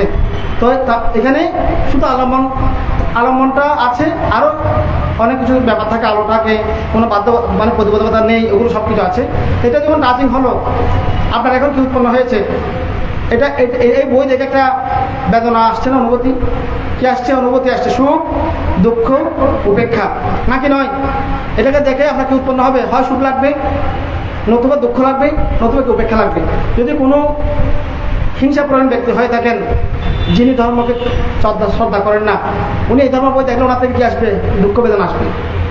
যারা শ্রদ্ধাবান ব্যক্তি, তারা এটাকে দেখলে ওনাদের মনের মধ্যে প্রীতি আসবে, সুখ আসবে। আর কারো ক্ষেত্রে উপেক্ষা আসবে, সুখও নাই, দুঃখের উপেক্ষা। হ্যাঁ, তাহলে তিনটা বেদনা এখানে আসছে। এবং এটাকে দেখার পর আপনাদের কি আসছে? সংজ্ঞা আসছে। কি সংজ্ঞা মানে কি? এটা চারকোনা বইটা নাকি গোল? গোল নাকি চারকোনা? চারকোনা, অনেকটা বর্গক্ষেত্রের মতো, বর্গাকৃতি। এটা আপনার ধারণা হচ্ছে। এটা কালারটা এরকম গোল্ডেন কালার, এটা ধারণা হচ্ছে। হ্যাঁ, এটা মানে সাইজটা সম্পর্কে ধারণা হচ্ছে। এটাকে বলা হয় সংজ্ঞা। তারপর হচ্ছে কি সংস্কার। সংস্কার কাকে বলা হচ্ছে? চেতনাটা, মনস্কার, এখানে যে মনোযোগটা। এই যে এখানে আমি দেখাশোনা করছি, এই বইটা দেখাচ্ছি, এখানে অনেকে কিন্তু অন্যদিকে দেখছেন। এখানে অনেক আছে অন্যদিকে দেখছেন, কথা বলছেন ছোটো ছোটো করে, অন্য চিন্তা করছেন, অন্য কিছু ভাবছেন। তাহলে ওনাদের মধ্যে এই বইয়ের ক্ষেত্রে কোনো সংস্কার উৎপন্ন হচ্ছে না, চেতনা আসছে না, মনস্কার, মনোযোগ নেই। তাহলে সেখানে ওনাদের সংস্কার অন্যদিকে ওনাদের খেয়ালটা। তাহলে এখানে সংস্কার উৎপন্ন হচ্ছে না, আপনাদের কিন্তু হচ্ছে। তাহলে রূপ, বেদনা, সংজ্ঞা, সংস্কার, একটা হচ্ছে বিজ্ঞান মানে চিত্তটা। এটাকে নিয়ে আপনাদের অনেক চিত্ত উৎপন্ন হচ্ছে। এটা পাঠ্যান বই, এটা সংকলিত বই, এটা পাঁচ বের করেছেন, এটা আমার পাশে আছে, আমিও এটা পড়ি। হ্যাঁ, এরকম অনেক কিছু আছে, বা অনেকের কাছে এটা আছে আগের এডিশনটা, আগের সংস্করণ, এটা নীল কালার ছিল। ওনাদের মনে আসতে পারে যে আমার তো নীল, এটা আরেক রকম, এটা কখন ছাপিয়েছে, অনেক চিত্ত উৎপন্ন হয়ে গেছে এরই মধ্যে। তাহলে এখানে এই বইটা চোখের সাথে স্পর্শের সাথে সাথে কি আসছে? রূপ, বেদনা, সংজ্ঞা, সংস্কার, বিজ্ঞান, পাঁচটা বিষয় উৎপন্ন হয়ে কি আবার নিরুদ্ধ হয়ে গেছে। কিন্তু আমাদের আপনাদের মনে কি আসছে? আমি দেখছি। কি দেখছি? আমি দেখছি। আমি দেখছি এভাবে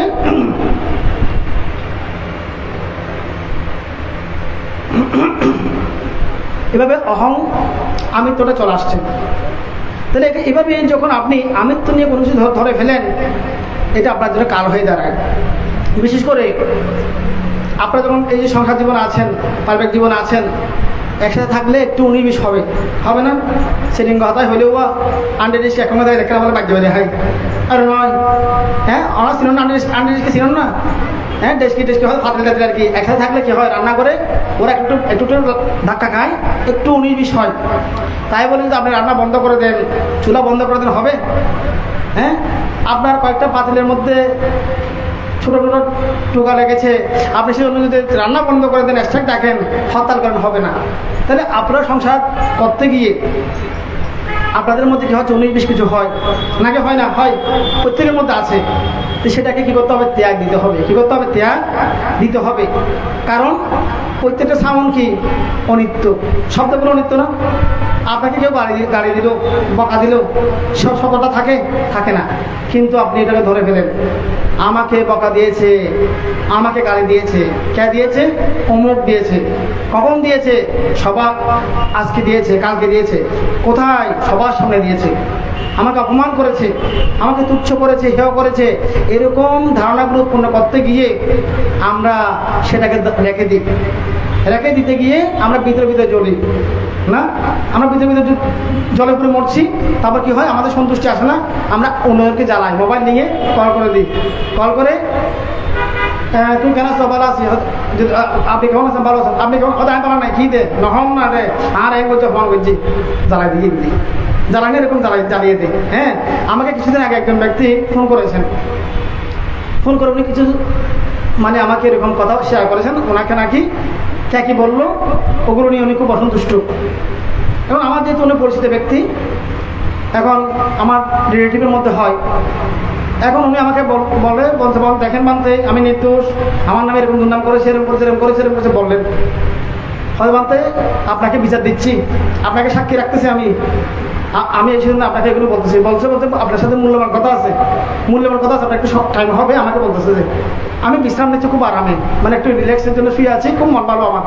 আমাকে ফোন করে বলতেছে, মানতে আমার নামে এরকম বলা হয়েছে, এরকম করা হয়েছে, হ্যাঁ আপনি বিচার করেন, এগুলো কি ঠিক হয়েছে? আমি ওনাকে বললাম, আচ্ছা আপনি কি নিজের চোখে আপনি নিজের কানে শুনেছেন? ওগুলো বলতে হয়তো শুনেনি। আপনি নিজের চোখে দেখেছেন সেই ব্যক্তি, আপনার আত্মীয়-স্বজন আপনার নামে এরকম যে মানে ষড়যন্ত্র করেছে, শুনেছেন, দেখেছেন? দেখিও নি, শুনিও নি। আপনি কে বলেছে? পাড়া প্রতিবেশী বলেছে। উনি বলছেন যে আচ্ছা আপনাকে যখন এগুলো বলা হয়নি, পাড়া প্রতিবেশী নেগেটিভ বিষয়টা বলেনি, তখন আপনি যখন ভাত খেতেন, ভাত খাওয়ার সময় শুকে খেতে পারতেন? শুকে খেতে পারতাম। আপনি যখন ঘুমাতেন, শুতেন, বিশ্রাম করতেন, শান্তিতে বিশ্রাম করতে পারতেন? হ্যাঁ পারতাম। এখন ওই ঘটনাটা আপনার কানে আসার পর থেকে আপনি সুখে খেতে পারছেন?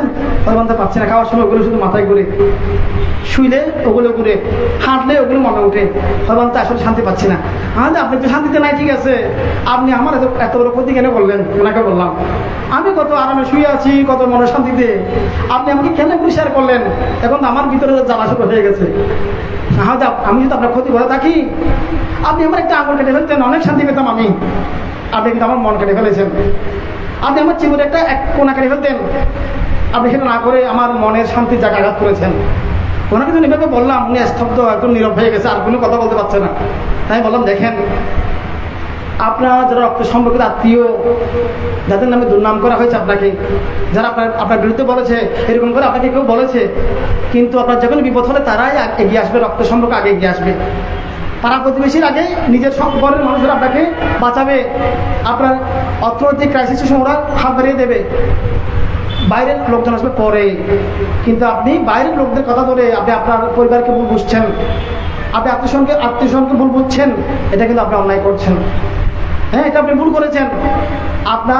আপনি সামনে থেকে কী করবেন জানেন? যেটা আমি এখন অ্যাপ্লাই করি, কি জানেন? জলদিতে আমি বলে দিয়েছি আমার সেবকদেরকে, এক সময় আমাদের চিবদান হচ্ছে, কঠিন চিবদান, ওখানে রাত্রে আলোকসজ্জা, মানে ওই যে 700 টাকা চলতেছে, ছেলেরা ফেসবুকে দিয়ে দিচ্ছে এগুলা। দেওয়ার পরে কিছু ব্যক্তি তির্যক মন্তব্য করেছে, ওখানে নেগেটিভ মন্তব্য করেছে, শহরের মধ্যে কেন চিবদান করতে হবে? এটা তো বিনয় বিরুদ্ধ, সহানুভূতি চিবুদান করা বিনয় বিরুদ্ধ, এরকম লিখে দিয়েছে। তো ওই ব্যক্তি যিনি লিখেছেন উনি কখনো ত্রিপিটক পড়েন, উনি বান্তেও হননি, সামানো হননি, উনি একজন সাধারণ ব্যক্তি। তা আমরা যেটা ত্রিপিটকের মধ্যে পেয়েছি, দুধাঙ্গধারী বান্তে রেখে দিয়েই ত্রিপিটক চিবুদান শুরু হয়েছে।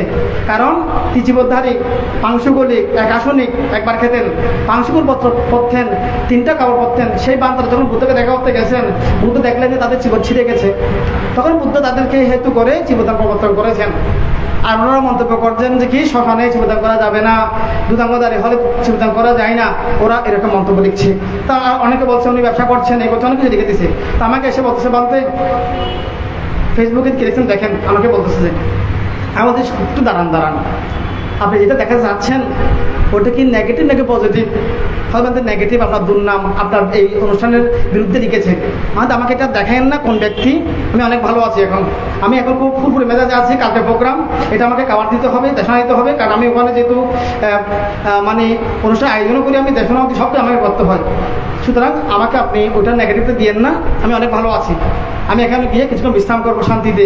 আপনি লোকটাকে চিনিয়ে দেন, ওনার প্রতি আমার একটা মনে খারাপ আসবে, দুঃখ লাগবে, তার চেয়ে বরং ওটা না দেখাই বেটার। আমি ওনাকে হয়তো এখন খুব ভালোভাবে দেখি, হয়তো এখন ওটা জানার পর একটু খারাপ লাগবে, তার চেয়ে না দেখাই ভালো। আমি ওনাকে বললাম আপনি ফেসবুকটা আমাকে দেখাবেন না, হ্যাঁ, এবং বললাম আপনি স্ট্যাটাস দেন ঠিক আছে, কিন্তু কমেন্টে যাওয়ার দরকার নাই। এখন আমাদের লোকেরা কি করে, কমেন্টে গিয়ে ভুল করে, কমেন্টে গিয়ে কমেন্টগুলো করে জামানা করে বেঁচে যায়। একটা কমেন্ট লিখে আর একটা লিখে সমস্যা হয়ে যায়। তো আমি সেজন্য কমেন্টের পক্ষপাতি না, কমেন্টে যাওয়ার ওনাকে মানা করলাম। তো আমি খুব ভালো ছিলাম। তো আমি বলে দিয়েছি আমার সেবকদেরকে, আমার যদি কেউ দুর্নাম করে, আমাকে যদি কেউ অপপ্রচার করে, খারাপ কিছু আমাকে বলিও না, ভালো কিছু বললে বলিও। আমি সেই জ্ঞান থেকে বললাম আপনাকে যদি কেউ কিছু বলতে আসে বলবেন যে যদি আমার প্রশংসা হয় বলেন, কেউ প্রশংসা করলে বলেন ভালো লাগবে শুনে, নিন্দা করলে আমাকে বলিয়েন না, আমি ওগুলো শোনার দরকার নাই, কারণ ওগুলো শুনে মনটা খারাপ হবে। যে এখন আমাদের মধ্যে যেটা হচ্ছে, আমরা কি করি, খারাপটা তাড়াতাড়ি বেশি করি, ভালোটা শেয়ার করি না, খারাপটা বেশি শেয়ার করি, যার ফলে প্রায় পরিবারের অশান্তিটা হয়ে যায়। সুতরাং আপনাদের কী করতে হবে, এই একটা শিখতে হবে, এবং আপনারা কাউকে বাক্যবাণী বিদ্ধ করবেন না। হ্যাঁ, এখন আসলে আমাদের মুখের ক্ষেত্রে, আমরা খাওয়ার ক্ষেত্রেও যাটা খেয়ে ফেলি, কথা বলার ক্ষেত্রেও যাটা বলে ফেলি, চিন্তা করি না যে এটা কোথায় পড়তেছে, কী হচ্ছে, এটা আমরা চিন্তা করি না। হ্যাঁ, এটা কিন্তু অনেকের কিন্তু অনেক আঘাত হয়ে যায়। হ্যাঁ, তো সেই জন্য একটা উপমা গল্প বলি, অনেকক্ষণ শুধু তত্ত্ব কথাই বলেছি, অনেকের মধ্যে কিন্তু নিতে কষ্ট হচ্ছে। একটা গল্প বলি। একটা বাবা প্রতিদিন বাসায় চাকরি থেকে আসার সময় কিছু নাস্তা নিয়ে আসতেন তার ছেলের জন্য। ছেলেটা খুব ভাবভক্ত, সন্ধ্যা হলে দাঁড়িয়ে থাকবে কখন বাবা আসবে, নাস্তা আনবে। তাই প্রতিদিন কিছু না কিছু আনে। একদিন কিন্তু ছেলেটা ইতিমধ্যে একটু ঝামেলা করতেছে, মানে রাগ করতেছে, বেশি বসাবসি করে, মানুষকে যাতা বলে ফেলে। তো বাবা চিন্তা করলেন ছেলেকে একটু শিক্ষা দিতে হবে, আমার ছেলেটা একটু দুষ্টুমি করতেছে বেশি। উনি কী করলেন, সন্ধ্যার সময় যখন বাসায় আসলেন, নাস্তা তো প্রতিদিন আনেন, এখন এমন একটা নাস্তা আনলেন, অন্যরকম নাস্তা। ছেলে এসে বললো যে বাবা আমাদের কিনেছে দাও। এখন বাবা হাতে যখন দিল, খুব ভারী জিনিস দিল, একটা ভারী, এবং এটা নেওয়ার পরে হাতে ব্যথা পাচ্ছে। তো ব্যথা পাওয়ার পরে ওই কিরে বাবাটা বাসে কি আনছে, কি জানি নাস্তা, প্রতিদিন ভালো ভালো অনেক গরম গরম মাছ খেয়ে শক্ত একদম, মানে আমার খাতে ব্যথা পাচ্ছে কি আবার। তবু কী করলো, বাবা যখন বসলো ওখানে গিয়ে বসলো। তো বসার পর হয়তো বাবা নাস্তা নয় হতে এনেছি দেখো। এখন ও খুলে চোখটা দাঁড়িয়ে গেছে, একদম দাঁড়িয়ে গেছে চোখটা দাঁড়িয়ে যাওয়ার পরে অবাক হয়ে গেছে। কি তোমার বাবা দিকে থাকাই আছে, বাবা এগুলো নাস্তা, এগুলো আপনি আমার জন্য আনছেন যে? হয়তো হ্যাঁ তোমার জন্য আনছি। হয়তো আমি প্রতিদিন আপনি আমাদের রুটি আনেন, হ্যাঁ নাস্তা আনেন, আজকে এগুলো কি? হয়তো এগুলো তোমার জন্য নাস্তা। হয়তো আমি তো কিছু বুঝলাম না, হয়তো আচ্ছা বুঝাচ্ছি। হয়তো এগুলো কি আনছি বলো তো? হয়তো বাবা প্যারেক আনছে, প্যারেক তো চিনেন না, প্যারেক মারছে, প্যারেকগুলো আপনি এক পাওয়া প্যারেক নিয়ে আসছে ছেলের জন্য। এখন খুলে প্যারেকগুলো দেখলো, দেখার পর বললো যে বাবা আমি এগুলো কি করবো, আমি খেতে পারবো না, এগুলা খেতে হবে না, তোমার একটা কাজ করতে হবে, আমি অনেক খাওয়াইছি তোমাকে, এখন আর খাওয়াবো না, একটা কাজ করতে হবে, কাজটা করলে খাওয়াবো। হয়তো বলেন কী করতে হবে? হয়তো কাজটা হচ্ছে এই প্যারাকগুলো থেকে আমাদের একটা বাগান আছে না? হয়তো হ্যাঁ আছে, মানে প্রায় আধা কিলোমিটার কাছাকাছি একটা বাগান আছে, সেখানে চারিদিকে বেড়া দেওয়া হয়েছে গাছের পিঠ দিয়ে, মানে গাছের পাত্তি যেগুলো বলে ওগুলো দিয়ে বেড়া দেওয়া হয়েছে গাছ দিয়ে। তুমি ওখানে গিয়ে একটা প্যারেক মেরে আসবে। হয়তো বাবা কখন যাবো? যখন তোমার মনের মধ্যে রাগ উঠবে তখন যাবে। যখন তুমি মানুষকে গালি দেবে, কাউকে বকা দেবে, তখন একটা প্যারেক মেরে আসবে। দিনের মধ্যে যতবার উঠবে ততবার যাবে, মেরে আসবে। এভাবে যতদিন শেষ না হয় ততদিন এগুলো করতে থাকবে। তারপর দিন ও কী করলো, বসে আছে। তো ছেলেরা বলছে, পাড়া প্রতিবেশী আসছে, ছেলেরা, এই চল খেলতে যাবি না, আজকে খেলবি না? বলছে খেলবো না, মন ভালো নাই। মন ভালো নাই কি জন্য? বাবা নাস্তা দিচ্ছে না, প্যারেক দিয়ে বসে আছে, মনটা খারাপ হয়ে গেছে। তারপর হয়তো মন খারাপ করে চল চল চল। ওরা যখন বেশি বেড়ে করতেছে, ওর থেকে রাগ চলে আসছে। হ্যাঁ, তোদেরকে মানা করছিলাম না টাকার জন্য, খেলবো না বলছি না, আবার টাকা টাকা করছিস, দূর হবো এখান থেকে। এরকম করে বকা দিয়ে তাড়াই দিল। তখন চিন্তা করছে, বুক আমার থেকে রাগ উঠে গেছে। আমার বাবা বলছে রাগ উঠে একটা প্যারেক মারতে হবে। এখন 10 একটা চলে আসছে, মাত্র একটা নিয়ে হাতুড়ি নিয়ে প্যারেক নিয়ে ওই গিয়ে ওখানে গিয়ে একটা মেরে চলে আসছে। মানে কতটুকু আলো আর অল্প বাদ, মানে পুরোটুকানি কিছু বাদ দিয়ে আছে। আবার বাসে বসে আছে, তার একটা ছেলে এসে ওকে আবার খেপাচ্ছে। ওকে খেপালে কিছুক্ষণ লোক খেপে যায়, গালাগালি করে একটা গিয়ে মেরে আসে। এভাবে সারাদিন একবার আস্তে আস্তে পা কামড়াচ্ছে ওর থেকে। হয়তো আজকে সারাদিন অনেকবার রাগ করছি, অনেকবার প্যারেক মেরেছি, অনেক কষ্ট পাচ্ছি, কালকে থেকে রাগ কন্ট্রোল করতে হবে। এগুলো বেশি ঝামেলা। তারপর দিন বসে আছে চুপ করে, আজকে আমি রাগ করবো না, চুপ করে বসে আছে। তাই ওর সহপাঠীরা আসছে, খেলার সঙ্গীরা, খেলতে যাবে না আজকে, চুপ করে বসে আছে। মা সাধু কি কইতে, সাধু আমার সাধু হতো না শিবাল্লাহ, এরকম যখন বললো মাথা করো, আমার ইচ্ছা আমি সাধু হবো, তুই তোমারকে, হ্যাঁ তোর বাপের বলার কে? এরকম করে গরম হয়ে গেছে। অমুক আমি তো গরম হয়ে গেছি। আটটা প্যারেক আবার মারতে গেছে, আবার আসে, আবার বসে থাকে। এমন ছেলেগুলো ওকে খেপাইলে ও খেপে যায়, তারপর প্যারেক মারে। এইভাবে কিন্তু কন্ট্রোল করতেছে, মানে খুব কন্ট্রোল করে নিজেকে রাখতেছে। প্রথম দিন 10টা মেরে আসলো, তারপর দিন 8টা, মানে আরেকটু কন্ট্রোল করে ফেলেছে। তারপর দিন 5টা, আরেকটু কন্ট্রোল করতেছে। এভাবে করতে করতে একদিন মানে খুব কঠোরভাবে আসে, অনেক খেপাইছে, কেউ খেপাইতে পারে নাই, একটা প্যারেকও মারতে হয় নাই। তো বাবাকে বললো, বাবা আমি আজকে কিন্তু একটা প্যারেকও মারি নাই। কেন? ওটা আজকে আমার থেকে কিন্তু কেউ আমাকে মানে খেপিয়েছে, কিন্তু আমি খেপে গিয়ে গালিও দিই নাই, গোসাও করি নাই, সেজন্য। আচ্ছা ঠিক আছে। আচ্ছা তুমি যে প্যারেকগুলো মেরেছো, সেগুলোকে আসলে সত্যি মেরেছিলে, গিয়েছিলে, আমি তো জানি না। আমি তোমাকে বিশ্বাস করলাম পুত্র হিসেবে, কিন্তু বাস্তব প্রমাণ তো পাই না, চলো আমি একটু দেখে আসবো। তো বাবা সহ গেলেন, আমাকে দেখাও, কোথাও কোথাও প্যারেক মেরেছে দেখাও। বলে বাবা এটা প্যারেক মেরেছে, এগুলো দেখো। আচ্ছা তুমি একটা কাছে প্যারেকগুলো তুলে ফেলো। উনি ওই তুলের ওখানে একটা এরকম থাকে না, কোড়াবাড়ির মতো, ওগুলো দিয়ে তুলে ফেলার পর বললো, আচ্ছা তুমি প্যারেক মেরেছো, প্যারেক তুলেছো, এখন এখানে কিছু আছে কিনা দেখো তো, চিহ্ন। হয়তো একটা গর্ত থেকে গেছে। কি আছে? গর্ত, গাছের মধ্যে একটা গর্ত হয়ে গেছে না, গর্তটা থেকে গেছে, ওটা কিন্তু বরাট হয় নাই। হয়তো বাবা কাঠের মধ্যে গর্ত আছে, কিন্তু প্যারেক নিয়েছি, কিন্তু একটা গর্ত কিন্তু ওখানে থেকে গেছে। তখন বাবা বললো, বাবা আমি তোকে শিক্ষা দেওয়ার জন্য এই ঘটনাটা ঘটিয়েছি। শিক্ষা হচ্ছে, তুমি যে সারাদিন সারা রাত মানে যখন তখন মানুষের গালি দাও, বড় বড় কথা বলো, অহংকার করো, আঘাত করো, এগুলো কিন্তু মানুষের মনের মধ্যে প্যারেকের মতো ঢুকে যায়। তুমি পরক্ষণে হয়তো বলো যে আমাকে ক্ষমা করে দেন, মাফ করে দেন, ভুল হয়ে গেছে, এরকম বলো, প্যারেকটা তুলে ফেলো। কিন্তু ওই যে গর্তটা হয়ে যায়, সেই ব্যক্তির কাছে গর্তটা থেকে যায়, ও আঘাত পেয়ে যায়। তখন সারা জীবন সেই গর্তটা যখন থেকে যায় সেই ব্যক্তির, সে যখন সেগুলো দেখে মনে করে তোমাকে প্রতিশোধ নেওয়ার জন্য চেষ্টা করবে, তোমাকে প্রতিশোধ নেবে, তোমাকে মারবে, কাটবে, অনেক কিছু করবে। আজকে তার ক্ষমতা নেই, একদিন তার ক্ষমতা আসতে পারে। সুতরাং তুমি কাউকে আঘাত করবে না। আঘাত করলে কি হয়? গর্ত হয়ে যায়। তাহলে একটা জীবিত গাছের মধ্যে আপনি যদি প্যারেক মারেন, প্যারেকটা আবার 2 দিন পর নিয়ে ফেলেন, গাছটা কিন্তু বড় যাবে না, কিছুদিন পর গাছটা কী হবে? ফিল আপ হয়ে যাবে। কিন্তু মরা গাছের মধ্যে যদি আপনি প্যারেক মারেন, প্যারেক তুলেন, সে কতটা ফিল আপ হবে না। এখন আপনাদের কাছে প্রশ্ন, আপনারা কি জীবিত বৃক্ষ নাকি মৃত বৃক্ষ? আপনারা জীবিত নাকি মৃত বলেন? আপনারা জীবিত নাকি মৃত? জীবিত হলে তো ভালো, মৃত হলে কিন্তু ভয় আছে, নাকি না? আমি কিন্তু মৃত ব্যক্তি খুব ভয় পাই, মৃতকে খুব ভয় পাই, বুঝছেন? আমি মৃতকে খুব ভয় পাই, কারণ মৃতরা কিন্তু অনেক ভয়াবহ। আপনারা বলতে পারেন, বা আপনি সহানে থাকেন, কেন ভয় পান? আমি যখন ছোটো ছিলাম, আমাদের সহান বেড়ে যেতাম, ওখানে মৃত লাশের পেটেগুলো দেখলে আমার গা কাঁপতো ভয়ে। ছোটোকালে আমার খুব খারাপ লাগতো। পরে ওটা মানতে হওয়ার পর মোটামুটি চলে গেছে আর কি। এখন আপনি আসছি, সহানে আছি, লাশ দেখি, পরে থাকি, অসুবিধা নেই, চলতেছি, কিন্তু মৃতকে আমি ভয় পাই। তো মৃত হচ্ছে কারা? যারা চক্ষু কোনো সব আছে, কথাও বলে হাঁটে, কিন্তু ধর্মতভাবে মৃত, তাদেরকে আমি ভয় পাই।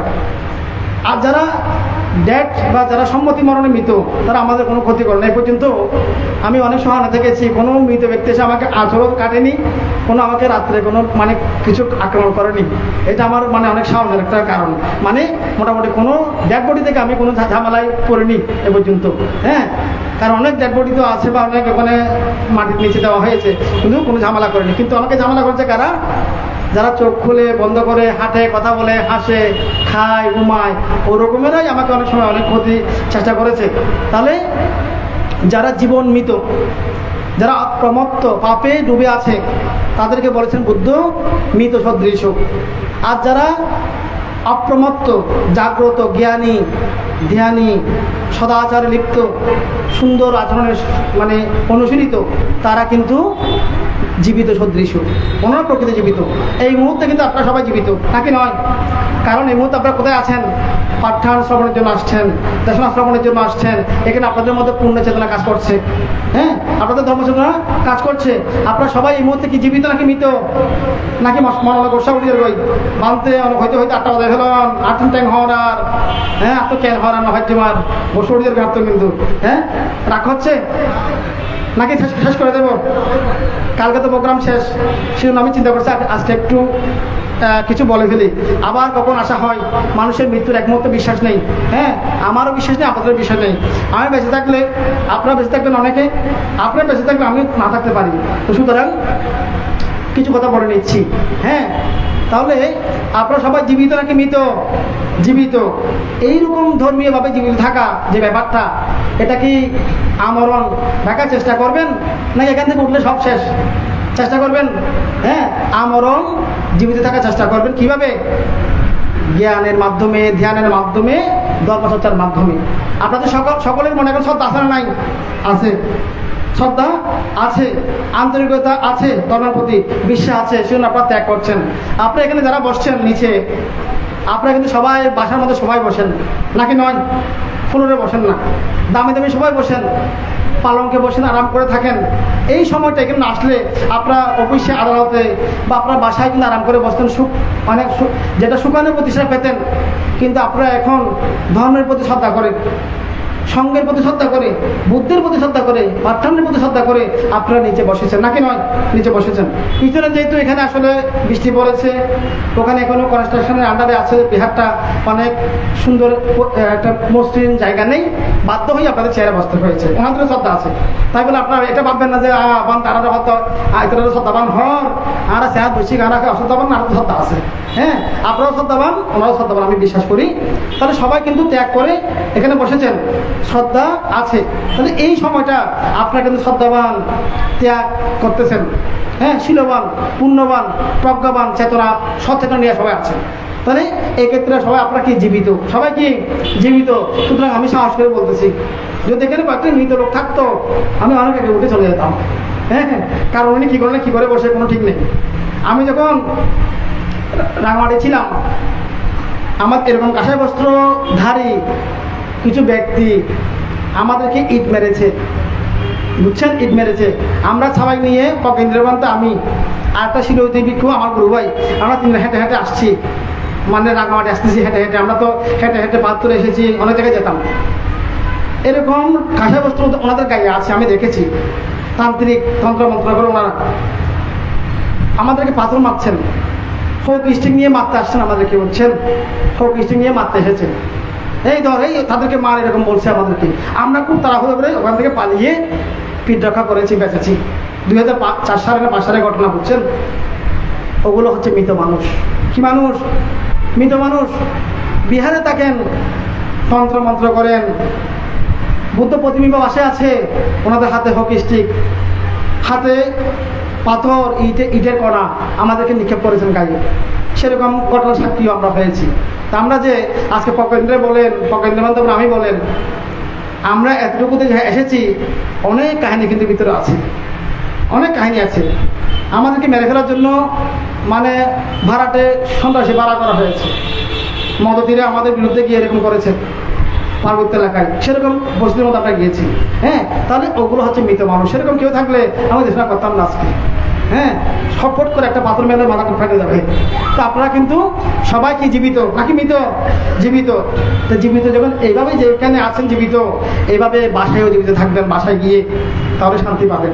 তাহলে আপনারা যদি জীবিত হন, আপনাকে কেউ কিছু ভুল করে বলে ফেললে আপনি ক্ষমা করে দেবেন, আপনি এটা ভুলে যাবেন, এটা ফিল আপ হয়ে যাবে, গর্তটা কি হবে? ফিল আপ হয়ে যাবে। হ্যাঁ, যারা প্রকৃত ভিক্ষু সামল, তাদেরকে যদি কেউ কষ্টও দেয়, ওনারা ক্ষমা করে দেন, ওটা প্রতিশোধ নেন না, ওনাদের গর্তটা ওনারা ফিল আপ করে ফেলেন, ওই জীবিত গাছের মতো। কিন্তু যদি মৃত গাছ হয়, প্যারেক মারলে প্যারেক তুললে গর্তটা থেকে যাবে। তো সেজন্য আপনার কথা বলতে একটু সাবধানে বলবেন, কারণ আপনি যাকে বলছেন উনি কি জীবিত নাকি মৃত আপনি হয়তো নাও জানতে পারেন। কারণ অনেকে আছে উপরে জীবিতের ভাব দেখায়, ভিতরে কিন্তু মৃত। সেরকম অনেকে আছে, উপরে জীবিতের ভাব দেখাচ্ছে, ভিতরে উনি মৃতের মতো ওনার অবস্থা, মানসিক অবস্থা। উনি আঘাতটা নিয়ে ফেলেছেন, আপনাকে হাসি হেসে উড়ে দিয়েছেন, পরে প্রতিশোধটা নিয়ে ফেলবেন। সেজন্য কথা বলতে আমাদের এসে করে বলতে হবে, যাতে আমরা কাউকে বাক্য মানে বিদ্ধ না করি, বাক্য মানে বিদ্ধ না করি। কারণ কথা এমন আঘাত করতে পারে, এটা বুলেট লাগে না। অনেকে বলে ভাঙতে ছুরি মারার না পরে মানুষরে, গুলি মারার না পরে হতাল মারা আরো বেশি। অনেকে বলে না, অনেকে বলে, অনেকে সেরকম আছে, এই সেরকম কথা শুনে হার্ট অ্যাটাক করেছেন আছে, স্ট্রোক করেছেন আছে, সেরকম কথা শুনে সারা জীবন দুঃখে দুঃখে মরেছেন আছে। সেজন্য আপনারা কাউকে বাক্য মানে বিদ্ধ করবেন না। বিশেষ করে আমাদের এখন যে উপাসিকাদের মধ্যে শাশুড়ি এবং বউ দ্বন্দ্ব একটা সম্পর্ক আছে। কি সম্পর্ক? দা কুমড়া সম্পর্ক। অনেক ক্ষেত্রে, প্রত্যেক পরিবারে না কিছু কিছু পরিবার আছে দা কুমড়া দ্বন্দ্ব সমাজ, আমরা ব্যাকরণে পড়েছিলাম। হ্যাঁ, এখন শাশুড়ি বউকে বলে যে পরের মেয়ে, বউ বলে যে কি এটা আমার মা না, আমার স্বামীর মা। দূরত্ব সৃষ্টি, মানসিক দূরত্ব সৃষ্টি করে ফেলে, যার ফলে সমস্যাগুলো হয়। আমাকে অনেকে বুঝায়, অনেক শাশুড়ি গিয়ে বলে বানতে নহন না, শান্তি নাই বানতে। আর কি দে হতে অনেক ফেরেশানকা মনকা কেন দে বানতে আর দুঃখ বন্ধ করেন। ফরের মেয়ে ভাব কাহিনী দি বীজ জ্বালাইছেন কি, দাঁড় করিয়ে ফরের মেয়ে ভাব বানতে আসলে কি হইতে পারেননি নিজের মেয়ে। ফরের মেয়ে ভাব তো নইব জীবে নয়, নত নইব, নব্বইতে নইব, এরকম বলে। আমি তখন বলি আপনার কি কোনো নিজের মেয়ে আছে? ওদের আছে। ও কোথায়? ওদের বিয়ে দিয়েছেন কোথায়? শ্বশুরবাড়ি থাকে। তা আপনার মেয়েকে যদি আপনার বেআইন পরের মেয়ে বলে গালালি করে, তুচ্ছতাচ্ছিল্য করে, আপনার নাম ধরে গালিগালাজ করে, আপনার কেমন লাগবে? চুপ হয়ে যায়, আর কিছু বলতে পারে না। হ্যাঁ, আদি পরের মেয়েটা ওর মা বাবা সংসার ত্যাগ করে চলে এসেছে, তো গৃহ ত্যাগ করেছে না? আমরা গৃহ ত্যাগের বাধ্য হয়েছি। আপনার পুরুষরা কিন্তু গৃহত্যাগ করেন নাই, কিন্তু আমাদের নারী জাতি, মাতৃজাতি কিন্তু গৃহত্যাগ করেছে না, করে নাই? ওনারা গৃহত্যাগ করেছেন, আমাদের মতো না। ওনারা একটা গৃহত্যাগ করে একটা গৃহে চলে গিয়েছেন, নতুন একটা পরিবেশে গিয়েছেন, সম্পূর্ণ নতুন পরিবেশ, সম্পূর্ণ নতুন মানুষ, ওখানে উনি গিয়েছেন। ওনার ভুল ভ্রান্তি হতে পারে, ওটা শুদ্ধ করতে হবে। কিভাবে করতে হবে? নিবৃত্তে আড়ালে, সবাইকে সাক্ষী করে নয়। এখন কিভাবে করে? শাশুড়িরা কি বলে, এই বৌমা এটা এরকম করে করেছো, এটা তো ভালো করনি তুমি, সবার সামনে বলে ফেললো, তার মাইন্ডে লেগে গেল, কারণ সে তো অরহৎ নয়। হ্যাঁ, সুতরাং শাশুড়িকে শুদ্ধ করতে হলে ওনাকে আড়াল নিয়ে বলতে, বৌমা এটা আমাদের নিয়ম না, আমাদের ট্র্যাডিশন না, তুমি এরকম করবা না, এরকম করবা, এরকম বুঝাইতে হবে।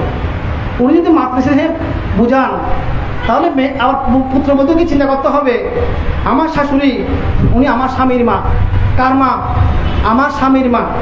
হ্যাঁ, আমি আমার নিজের মাকে যেমন শ্রদ্ধা করি, সম্মান করি, মঙ্গল কামনা করি, তদ্রুপ আমার স্বামীর মাকেও সেভাবে করতে হবে। বুদ্ধ বলেছেন মাতা পিতা উপাঠানাং, মাতা পিতার সেবা করা উত্তম মঙ্গল বলেছেন। শাশুড়িকে সেবা করা সেটাও মঙ্গল বলেছেন। একজন স্বামী তার শাশুড়িকে শ্বশুরকে শ্রদ্ধা সম্মান কর্তব্যে দেখতে হবে, কারণ উনি যখন একজন মেয়েকে বিয়ে করেছেন, উনি সেই পরিবারের একটা সম্পর্ক হয়ে গেছে, একটা অংশ হয়ে গিয়েছেন। এই যে পুত্রবধূ একটা পরিবার অংশ হয়ে গিয়েছে। এই মানসিকতাগুলো আনে না। শাশুড়ি সবসময় পরের মেয়ে বলে থাকে, আর বৌমা কি করে? পরের মা আর মানো ফোন করে মাকে বলবে, মা আমা তুই কেন আস? আই বাবা নাই কিয়া আর ওর এরা জ্বালাব দে হতা ন কিয়া হয়তো মা তুই আর আম্মা এবার মানা, তুমি তো হরের মা আজ আমার মা আর মানো, এত লেগে আর দুঃখ না বুঝাতে, এরকম করে বলে ফেলে নাকি নয়? এরকম করে বলে। তাহলে সেখান থেকে এই ছোট্ট জায়গা থেকে এটা বড় হতে হতে অনেক কিছু হয়ে যায়।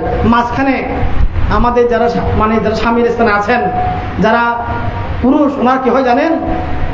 মরিচের দশা মরিচ, পাটা উতা আছে না, চিনেন পাটা উতা? হ্যাঁ, পাটা উতা মরিচ ডলাডলি করে না? তাহলে দুই ইয়ার মধ্যে মাঝখানে পড়ে জর্জরিত অবস্থা। আমাদেরকে অনেক স্বামীরা, অনেক পুরুষেরা বুঝায় বানতে কেন বুঝতে যাও না, কেন দে হয়তো মার হত টাকা করলে বউ গুসই দিবি, বউর হত টাকা করলে মা গুসই দিবি। হঠাৎ যাই এখন হনগুলো টাকা বুঝি মার তুমি আর মাও লাগব, বউ লাগব। এখন আর বউরে বুঝাই না পারি, আর মারে বুঝাই না পারি।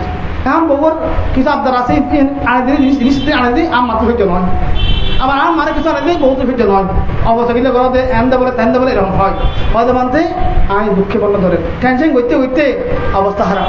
এরকম অনেক উপাসক আছে, অনেক পুরুষ আছে, বিদেশের মধ্যে আছে, কাজ করতেছে বিদেশে। এখানে ফোন করে পুত্রবধূ বলেছে, তোমার মাধ্যম টিকতে পারতেছি না বলে দিয়েছে। আবার মা ফোন করে বলেছে, তোর বউ বললে টিকিট না পারি রে, আরে বৃদ্ধাশ্রম দেয়া কই নরিসিতার মাধ্যমে যাই না ফোরাত দেবে, আরে এরকম বলে ফেলে। ওই বেচারা কাজ করতেছে মিশিংয়ে বিদেশে, উনি মিশিয়ে কাজ করতেছে, হাত কাটে যেতে পারে, উনি ড্রাইভিং করতেছে, অ্যাক্সিডেন্ট হতে পারে, ওটা বুঝে না, সরাসরি ফোন করে বলে দেয়। হ্যাঁ, একটু দেরি করে না, এটা কিন্তু উচিত না, এটা উচিত না। কারণ কে কোথায় আছে, কোন শিশুরা আছে, ওটা আমরা দেখছি না। হ্যাঁ, সুতরাং তিলকে তাল করবেন না, তিলকে কি তাল করবেন না, তিলকে তিলেই শেষ করতে হবে। আমাদের ধনঞ্জয় শেষ্ঠী বিশাখাকে বলে দিয়েছেন না, ঘরের আগুন বাইরে নিও না, নাকি নয়? বাইরের আগুন ঘরে আনিও না। আপনাদের যারা বিবাহ মন্ত্রে আবদ্ধ হয়েছেন, আপনাদের সবাইকে বিবাহ মন্ত্রের সময় যারা মন্ত্র পাঠক থাকেন, ওনারা কিন্তু ওটা বলেন না, বলে না? ঘরের আগুন বাইরে নিও না, বাইরের আগুন ঘরে আনিও না। তো ঘরের আগুন কি? ঘরের কোনো ঝামেলা, কোনো দুর্নাম, কোনো অশান্তির বিষয় যাতে কোনো বাইরের মানুষ না জানে, বাইরের কোনো ঝগড়া বিবাদ যাতে ঘরের মধ্যে না আসে। তাহলে শ্বশুর পক্ষে কোনো ঝামেলা এই পক্ষে আসতে পারে না, এই পক্ষে এই পক্ষে যেতে পারবে না। এটা কিন্তু বুদ্ধ ধনঞ্জয় শেষ্ঠী বলেছেন, বুদ্ধ অনুমোদন করেছেন, এগুলো ত্রিপিটকের মধ্যে আছে। হ্যাঁ, এগুলো বুদ্ধ অনুমোদন করেছেন কথাটা। তাহলে এই শিক্ষাটা এখন চর্চা হচ্ছে না বলেই অনেক সময় আমাদের পুত্রবধূরা কি করে, শাশুড়িকে বড় বড় কথা বলে ফেলে। আপনি বড় কথা বললেন, সময় লাগলো না, 1 সেকেন্ড লাগলো, বলে ফেললেন, কিন্তু একটা মুখ থেকে বের হয়ে যাবে, ওনার কানে লাগলো, ওনার অন্তর আঘাত করলো, কর্ম হয়ে গেল। কি হয়ে গেল? কর্ম হয়ে গেল। এটাকে বলা হয় কর্কশ বাক্য। কি বাক্য? কর্কশ বাক্য, মিথ্যা বাক্য বুদ্ধ বারণ করেছেন। আপনারা অনেকে বলেন হয়তো আমি মিথ্যা না হই, আমি বলছি ভালো করে অষ্টমী ভালো করে মিথ্যা কথা বলি না। অষ্টমী নিয়ে অনেক সময় শাশুড়ি বউ ঝগড়া করে, হ্যাঁ, কর্কশ করে কথা বলে ফেলে, আঘাত করে কথা বলা, ওটাকে বলে কর্কশ বাক্য। যে কথার মাধ্যমে মানুষ আঘাত পায় ওটাকে বলা হয় কর্কশ বাক্য। ওটার বুদ্ধ বারণ করেছেন, না বলতে বলেছেন। তাহলে আপনি জিদ করে, রাগ করে 1 সেকেন্ডের মধ্যে বলে ফেললেন, সেই শব্দটা শাশুড়িকে আঘাত করলো। এটা উনি সারা মাস বছর কষ্ট পাচ্ছেন, অন্তরে কাঁদছেন, ভিতরে কাউকে বুঝাতে পারছেন না, ভিতরে কান্না করছেন। তাহলে ওনার যে দীর্ঘ নিঃশ্বাস পড়ছে, দেবতারা দেখছে না? দেবতারা দেখছে। আমাদের প্রত্যেকের কিন্তু কিছু জ্ঞাতি দেবতা থাকে, আত্মীয় দেবতা থাকে। আমাদের আত্মীয় যারা মারা গেছেন তারা অনেকে দেবলোকে আছেন। শাশুড়ির কোনো দেবতা যখন দেবলোকে থাকেন, উনি যখন দেখেন যে আমার বোনকে, আমার অমুককে এই মহিলাটা এরকম বাক্য বিদ্ধ করেছে, কষ্ট দিচ্ছে, এরকম কাজ, উনি কিন্তু বিরক্ত হয়ে যান। ওরা বিরক্ত হয়ে কি করে? ক্ষতি করে ফেলে। হ্যাঁ, আপনার পরিবারের মধ্যে অশান্তি চলে আসবে, পুত্রের উপর অশান্তি চলে আসবে। সেজন্য কেউ বাক্যবাণে বিদ্ধ করবেন না। আসলে চিন্তা করতে হবে, একজন শাশুড়ি বা একজন মা যারা বিদ্ধ হয়ে যান তারা বেশি দিন বাঁচে না। কয় বছর বাঁচবে? 20 বছর। একদম পুত্রবধূ আসার পরে শাশুড়িটা 20-30 বছর বাঁচে, বেশি হলে, আর কম হলে 8-10 বছর, কম হলে 101-2 বছর। তাহলে একজন মানুষ বেশি দিন বাঁচবে না, মারা যাবে। তো সেখানে প্রতিক্রিয়াশীল হওয়া কি লাভ? কিছুদিন আগে ইন্ডিয়ার মধ্যে একটা ঘটনা ঘটেছে। ইন্ডিয়াতে একটা যাত্রীবাহী বাসের মধ্যে একজন বৃদ্ধ বয়সিকা বসেছেন। তো ওখানে একজন মেয়ে এসে ওখানে উঠছে, ওনার অনেক গেছিল, ব্যাগটা ছিল, ওখানে নাচড়া করতে গিয়ে ওনার অনেক ধাক্কা লেগেছে। তো এখন উনি চুপ করে বসে আছে, বৃদ্ধ মহিলাটা কিছু বলে না। তখন মেয়েটা বললো, হয়তো আচ্ছা আমি যে আপনার পাশে বসছি, এই আমার ব্যাগ ট্যাগ বোঝাচ্ছি, আপনি এখন ধাক্কা খেলেন, আমার জন্য ধাক্কা খেলেন, ব্যথা পেলেন, আপনি কিছু বলছেন না কেন, গাড়ি দিচ্ছেন না কেন, কিছু বলেন না কেন? হয়তো মা আমি এখন নেমে যাবো, তো পরের স্টেশনে নেমে যাবো। পরে স্টেশনে কি নেমে যাব, বেশিক্ষণ তোমার সাথে আমাকে বসতে হবে না। তো কিছুক্ষণের জন্য যে ঝামেলাটা, এটাকে নিয়ে মানে সিনক্রেট করার কী দরকার? এটা না, এটা উপেক্ষা দেওয়াই ভালো, ত্যাগ করাই ভালো। সেজন্য আমি তোমাকে কিছু বলি নাই, কারণ কিছুক্ষণের জন্য তোমার সাথে আমার দেখা হয়েছে মাত্র। তাহলে পরে স্টেশন আমি নেমে যাব, সুতরাং আমি এটা নিয়ে বাড়াবাড়ি করতে চাই না। আমি অনেক শান্তিতে আছি, তুমি শান্তি থাকো। তাহলে আমরা কিন্তু নেমে যাবো সামনে। আমরাও কি পরে স্টেশনে কি নেমে যাব? কোথায়? মৃত্যু আসলে নেমে যেতে হবে না? মৃত্যু আসলে এখান থেকে চলে যেতে হবে। তো সুতরাং মৃত্যু যখন আসবে আপনারা যখন চলে যাবেন, আপনার শাশুড়ির সাথে আর দেখা হবে না, শাশুড়ির সাথে বহু দেখা হবে না। হ্যাঁ, তাইলে কিছুক্ষণে যে সাময়িক একটা মিলন, সাময়িক দেখা সাক্ষাৎ, এখানে কেন আমরা এগুলো মানে ঝামেলা করবো? এই যে আমরা বান্দারা আছি, আমাদের মধ্যে 19-20 হয় না, হয় না, এটা না। আমাদের মধ্যে কি 19-20 হয়, কিন্তু আমরা কি করি? স্যাক্রিফাইস করি, ত্যাগ করে ফেলি। আমাকে অনেক সময় আমার শিষ্যরা ওরা অভিমান করে অনেক কিছু বলে ফেলেন, তখন আমি চিন্তা করি ও আসলে আমার জায়গায় নাই, তো সেজন্য বলছে। আমার জায়গায় থাকলে ওইটা বলতো না। আমি কি অবস্থায় আছি, আমি কিছু একটা ছবি পেয়েছিলাম, একটা মানে ছবি, এটা হোয়াটসঅ্যাপে পেয়েছি। এটা হচ্ছে একটা মেয়ে একটা ছেলেকে বলছে, একটা মানে ওর হাত কেটে গেছে, একটু রক্ত পড়তেছে, বলছে তুমি আমার দুঃখ বুঝো না, আমার রক্ত পড়তেছে, তুমি কেয়ার করো না। ছেলেটার পিঠের মধ্যে একটা কুড়াল, একটা সেল, একটা তলোয়ার, 4টা-5টা আঘাত আছে, রক্ত পড়তেছে। সে বলতেছে হ্যাঁ আমি ভুল করেছি, ক্ষমা করে দিও, আমি তোমাকে বুঝতে পারিনি। কিন্তু তার অবস্থা খুব খারাপ। এখন আমাদেরকে দায় করে অনেকে ভুল বুঝে, ভান্তেরা ভুল বুঝে, সামনরা ভুল বুঝে, সেবকেরা ভুল বুঝে। হ্যাঁ, ভাবতে আপনি আমাদেরকে খেয়াল করতেছেন না, খবর নিচ্ছেন না, এই সে অনেক কিছু বলেন।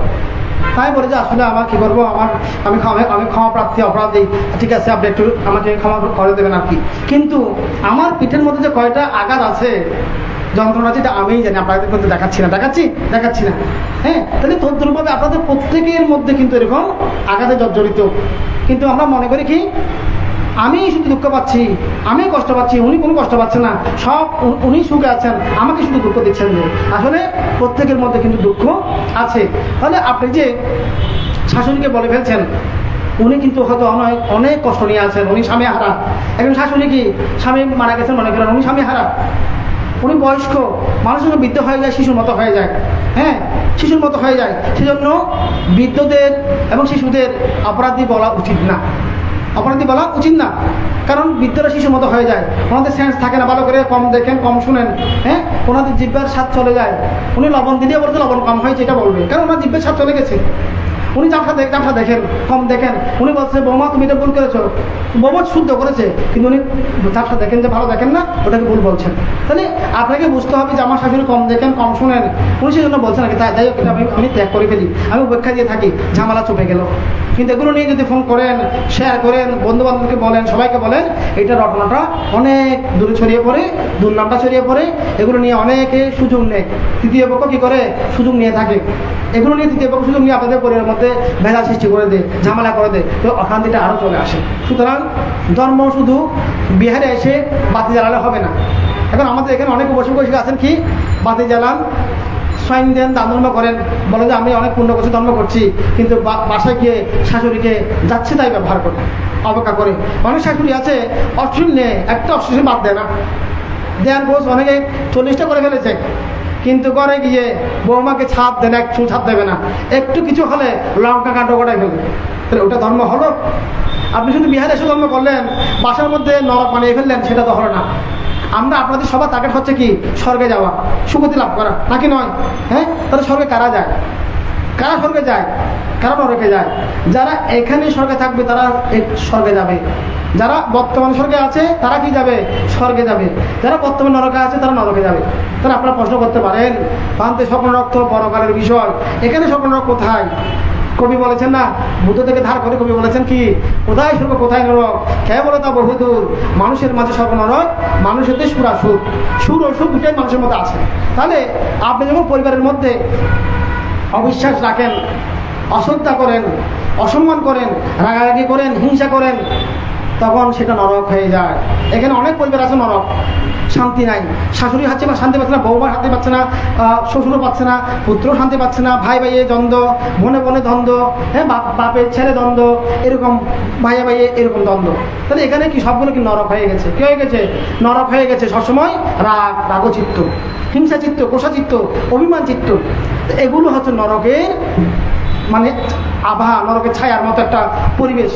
হ্যাঁ, আবার কোনো কোনো ফ্যামিলি আছে, শতকরা একটা বা হাতে কোনো একটা ফ্যামিলি আছে, আমরা সেরকম ফ্যামিলি দেখেছি, শ্বশুর শাশুড়ির মধ্যে কেমন হৃদ্যতা, পুত্রের সাথে শাশুড়ির সাথে খুব হৃদ্যতা, হ্যাঁ শ্বশুর শাশুড়ির সাথে হৃদ্যতা, পুত্র কন্যা ওরা এত মিলন, এত সুন্দরভাবে আছে, কোনো দ্বন্দ্ব নেই।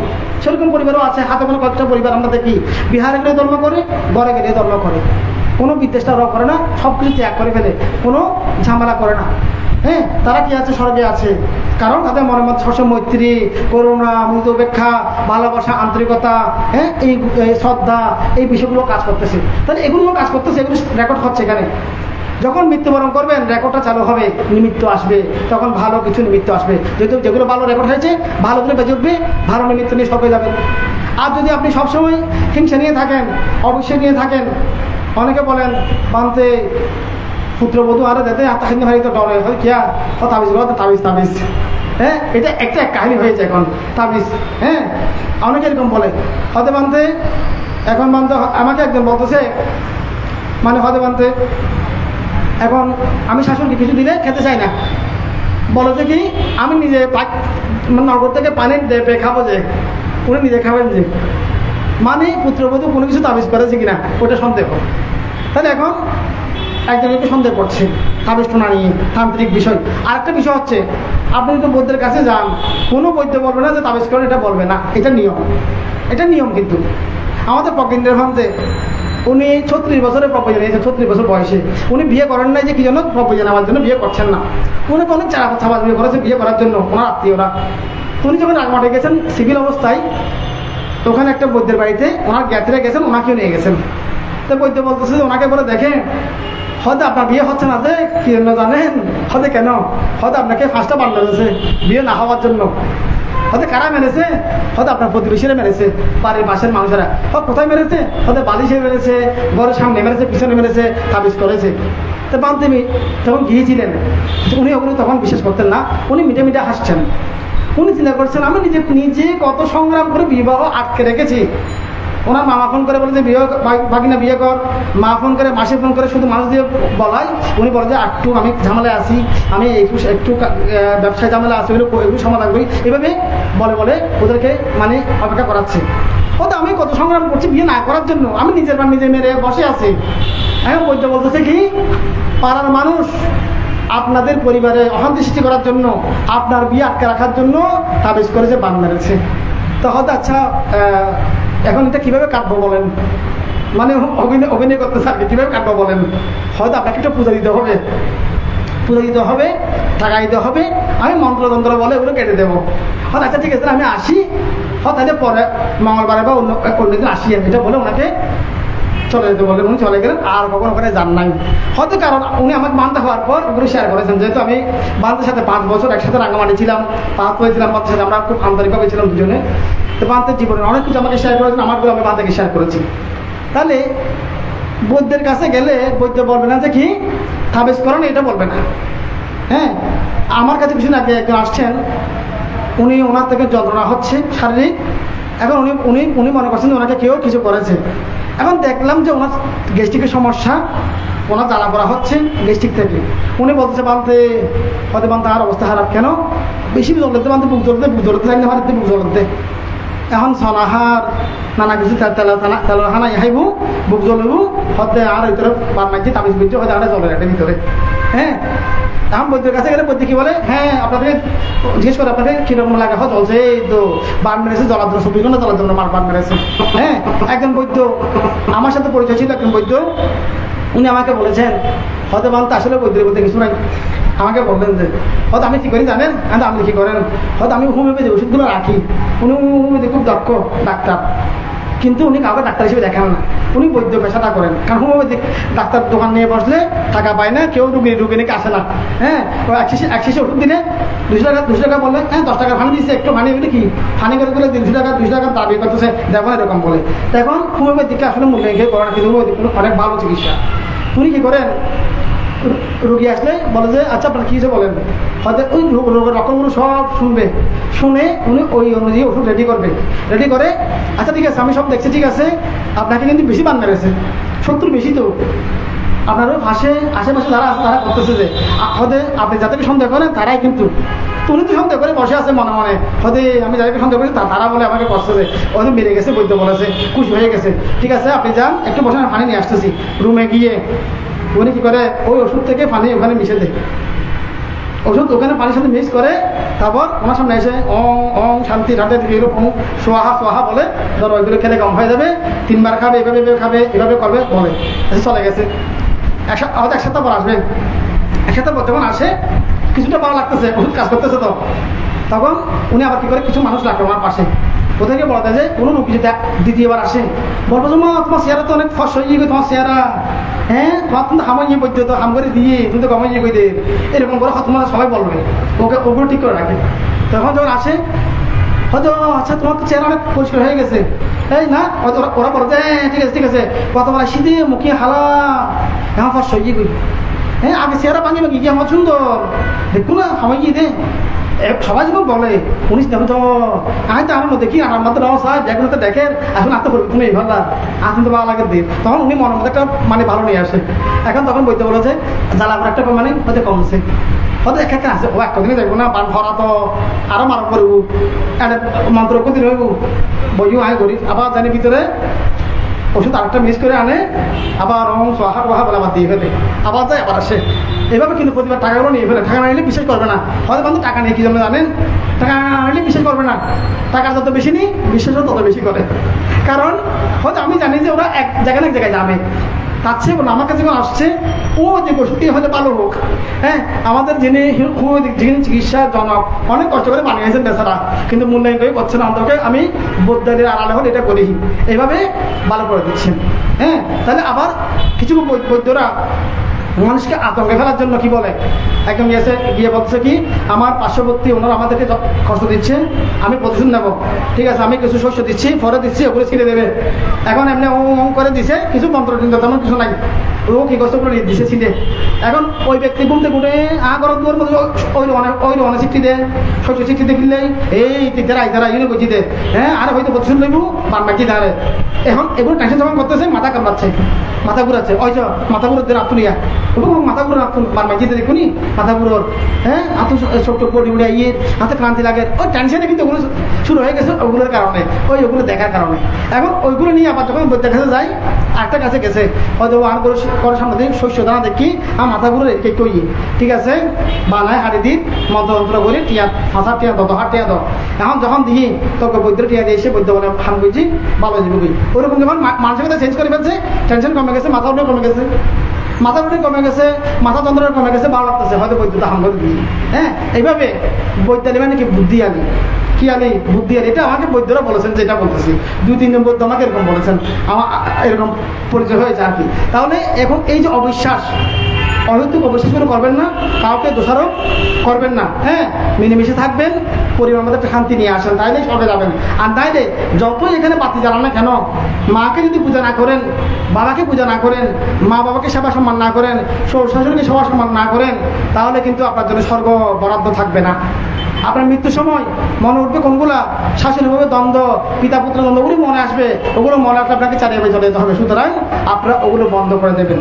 হ্যাঁ কারণ এটা কি জন্য বলছি, প্রায় পরিবার হচ্ছে বলেই বলছি, আবার সেই আরো স্বয়ং বন্ধ করে নিতেন আবার, হ্যাঁ হয়তো হালে স্বয়ং নিতেন দে আর ওর ইয়ন হতবালা ওর ইয়াগুন হবু দে আর ওর ইয়ন খুব পালা ওর ইয়ো আর ভক্ত ভক্ত করা আরে বিহার জানি ওর ইয়ো একাবে বইনে কম মানে তো ও আরো পুত্র বয়ান হতে আমার বই এন হওয়া, হ্যাঁ এটা আবার মানে বান্ধবী দেখবি আমার পুত্র বধু বলে স্কুলের মধ্যে ফল লই কিনি আর এক কমে বইব আর ওর বেশি জ্বালাব দেয় হতে আরো বেশি জ্বালাব দেয়, এটা আবার বান্ধবী দিবি। এখন এটা তো আমি ওর বিভক্ত হইলাম, পুত্রবধূর বিভক্ত হইলাম, হালিয়ে সময় ভেঙে হইলে পারি অনারা যারা মতফল আসন আর বাপাহি আসন সবাই কাজ লইছি নালাই হ্যাঁ, কারণ এখন যদি আমাদের উপাসিকেরা খেপে যান বান 3 কিলো হতে অভিধর্ম হতে আনা হইব, তো অভিধর্মের মধ্যে বুদ্ধ কি বলেছেন, কাম্মা পাচ্ছাইও কর্ম করতে হয়, বিপাকা পাচ্ছে বিভাগ করতে হয়। আপনি যদি শাশুড়িকে মা বাবাকে করা কথা বলেন বা খারাপ আচরণ করেন, কর্মটা প্রত্যয় হয়ে যাবে, খারাপ কর্মটা প্রত্যয় হয়ে আপনাকে কি করবে, বিভাগ দেবে। এটা পাঠানের মধ্যে আসে না? নাই, পাঠানের মধ্যে আছে। অনেকে আমাদেরকে আমার নামে মন্তব্য করেন, আমি গম্ভীর দেশনা করি না, আমি অভিধর্মের কথা বলি না, আমি গল্প করি, এরকম বলেন। কিন্তু এখানে সব আছে, উদাহরণ দিয়ে বুঝাতে পারি না, রেফারেন্স দিতে পারি না বলে অনেকে ভুল বলবেন। আসলে কাম্মা পাচ্ছের মধ্যে এগুলো আছে, বিবেকা পাচ্ছের মধ্যে কি আছে। তাহলে আপনারা কেউ আমাকে আর বলবো বুঝবেন না, বুঝছেন? সোয়াইন ইচ্ছা হলে দেবেন, একদম না দিয়ে থাকবে না, কিন্তু আমার কিন্তু খুব সহ্য হয় না। হ্যাঁ, অন্তপক্ষে কিছু চাইন হলে হবে, কালকে বেশি লাগবে না। আবার আমাদের অবশ্য পুরুষ জাতি আছে, ওনারা আমাকে সাপোর্ট দেবেন।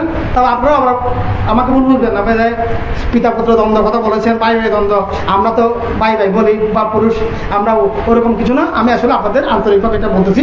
তো যাই হোক, আমি আর দেশনা দীর্ঘায়িত করছি না, যেহেতু অনেক সময় হয়ে গেছে। তো যাই হোক, যদি বেঁচে থাকি আবার দেখা হয় আর অনেক দেশনা করবো। তবে একটা অনুরোধ থাকবে, সেটা হচ্ছে আমরা যে বাবার কোর্সগুলো করি সেখানে আমরা অনেক ডিপ কথাগুলো বলি, অনেক বিষয় আমরা সেখানে দেখাই, বুঝাই, এবং যাতে আপনাদের দৃষ্টিভঙ্গি চেঞ্জ হয়।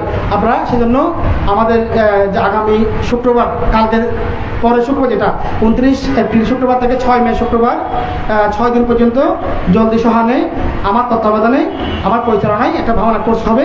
কেউ করতে চাইলে করতে পারবেন, আর যদি কেউ এখন আপাতত হঠাৎ করে সময় নাও পান, ভবিষ্যতে যদি কোর্স হয় যোগাযোগ রাখবেন, করবেন। আমরা বেশি করে কোরবানির ঈদে 8টা আয়োজন করতে পারি, কোরবানির ঈদের বন্ধে। এটা আমাদের ইচ্ছা আছে, সরকারি চাকরিজীবীদের জন্য বা পেশাজীবী শিক্ষার্থীদের জন্য। এটা আপনারা খেয়াল রাখবেন। আর যদি আমি কোনো জায়গায় প্যারানর্মাল কোর্স করি, যদি সেখানে করতে যান, তারপর আপনারা যোগাযোগ করে করতে পারবেন। হ্যাঁ, তবে ধ্যান ছাড়া জ্ঞানটা কিন্তু কখনো পরিপূর্ণ হবে না, কারণ এখানে আমরা সাময়িক কিছু দেশনা করছি, পরিপূর্ণ দেশনা এখানে সুযোগ নেই।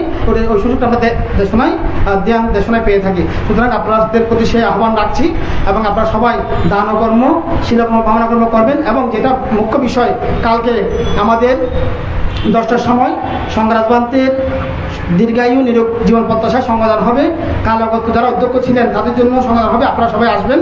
এবং 3টার সময় বান থেকে যে পূজা করা হবে, এটা সম্বর্ধনা মানে কি, পূজা করা, বান্ধের ত্যাগে স্বীকৃতি সরকার দিয়েছেন 21 পদকের মাধ্যমে। আপনারা সবাই ফুল দিয়ে, পুষ্প দিয়ে, ক্রেস্ট মানে মানপত্র বিভিন্ন কিছু দিয়ে, আপনাদের সাধুধ্বনি দিয়ে, আপনাদের উপস্থিতি দিয়ে পূজা করবেন। পূজা অনেক রকম পূজা আছে, আপনি উপস্থিত হলে সেটাও পূজা, আপনি সাধুবাদ দিলে সেটাও পূজা, হাত জোর করলে সেটাও পূজা। সবাই ক্রেস্ট দেওয়ার কথা নাই, আপনি উপস্থিত হলে সেটাও পূজা। বান্ধে যখন দেখবেন কানায় কানায় ভরে গেছে মানুষ, বান্ধের মধ্যে একটা আবেগ আসবে। আমি সারা জীবন ত্যাগ করেছি, কষ্ট করেছি, আজকে ওনারা আমাকে মূল্যায়ন করছেন। উনি আবেগ তাড়িত হবেন, ধর্ম আবেগ ওনার আসবে, ধর্ম সংবেগ আসবে। সুতরাং আপনাদেরকে অনুরোধ থাকবে, আপনারা আজকে যেমন এসেছেন, কালকে 3টা বাজে চলে আসবেন, জাস্ট 3টা বাজে, যাতে বান থেকে আমরা সবাই পূজা করতে পারি, আমরা সর্বোচ্চ পূজা দিতে পারি। কারণ মানুষের বিশ্বাস নেই আয়ুর, সুতরাং আমরা যাতে পূজা দিতে পারি সেই প্রত্যাশা রেখে আপনাদের সবার আগমন প্রত্যাশা করে আপনাদের সকলের আজকে যে দেশনা দিয়েছি, এই দেশনাটা যেহেতু আজকে সমাপনী দেশনা, সেজন্য আমি বিভিন্ন কথা আনতে হয়েছে। তা আমি চেষ্টা করেছি বিভিন্ন কথা রাখার জন্য। বাইরে কিছু বিষয় এসেছে, সব কিছু মূল থিম হচ্ছে কি, আমরা কুশল বর্জন করব, চিত্তকে শুদ্ধ করে আমরা মনের শান্তি আনবো, পরিবারের শান্তি আনবো, আমাদের ঘরের মধ্যে স্বর্গীয় পরিবেশ সৃষ্টি করব। তাহলে আমরা মৃত্যুর পরে সুগতি দেবব্রহ্ম লাভ করতে পারবো, মৃত্যুর আগ পর্যন্ত শান্তিতে থাকবো। আর মানসিক শান্তি থাকলে দেহ শান্তি হবে, আপনার রোগ শোক কমে আসবে, আপনি মাতা পিতার আশীর্বাদ পেলে, শাশুড়ির আশীর্বাদ পেলে আপনি অনেক ভালো থাকবেন, অভিশাপ পেলে কিন্তু ভালো থাকবেন না। সেরকম চেতনায় প্রত্যেকে ধর্মকে নিয়ে থাকুন, ধর্ম ধারণ করুন, ধর্ম আপনাকে রক্ষা করবে। এই আশীর্বাদ দিয়ে আমাদের মহামানব সংগ্রাম মন্ত্রের প্রতি বন্দনা জানিয়ে, ওনার দীর্ঘায়ু জীবন প্রত্যাশা করে, বিক্ষুসংঘের প্রতি বন্দনা জানিয়ে, আপনাদের সকলের শাশুড়ি বউ সকলের এবং সকল সম্প্রদায়ের সকল জনগণের মৈত্রী মঙ্গল কামনা করে দেশনা সমাপ্ত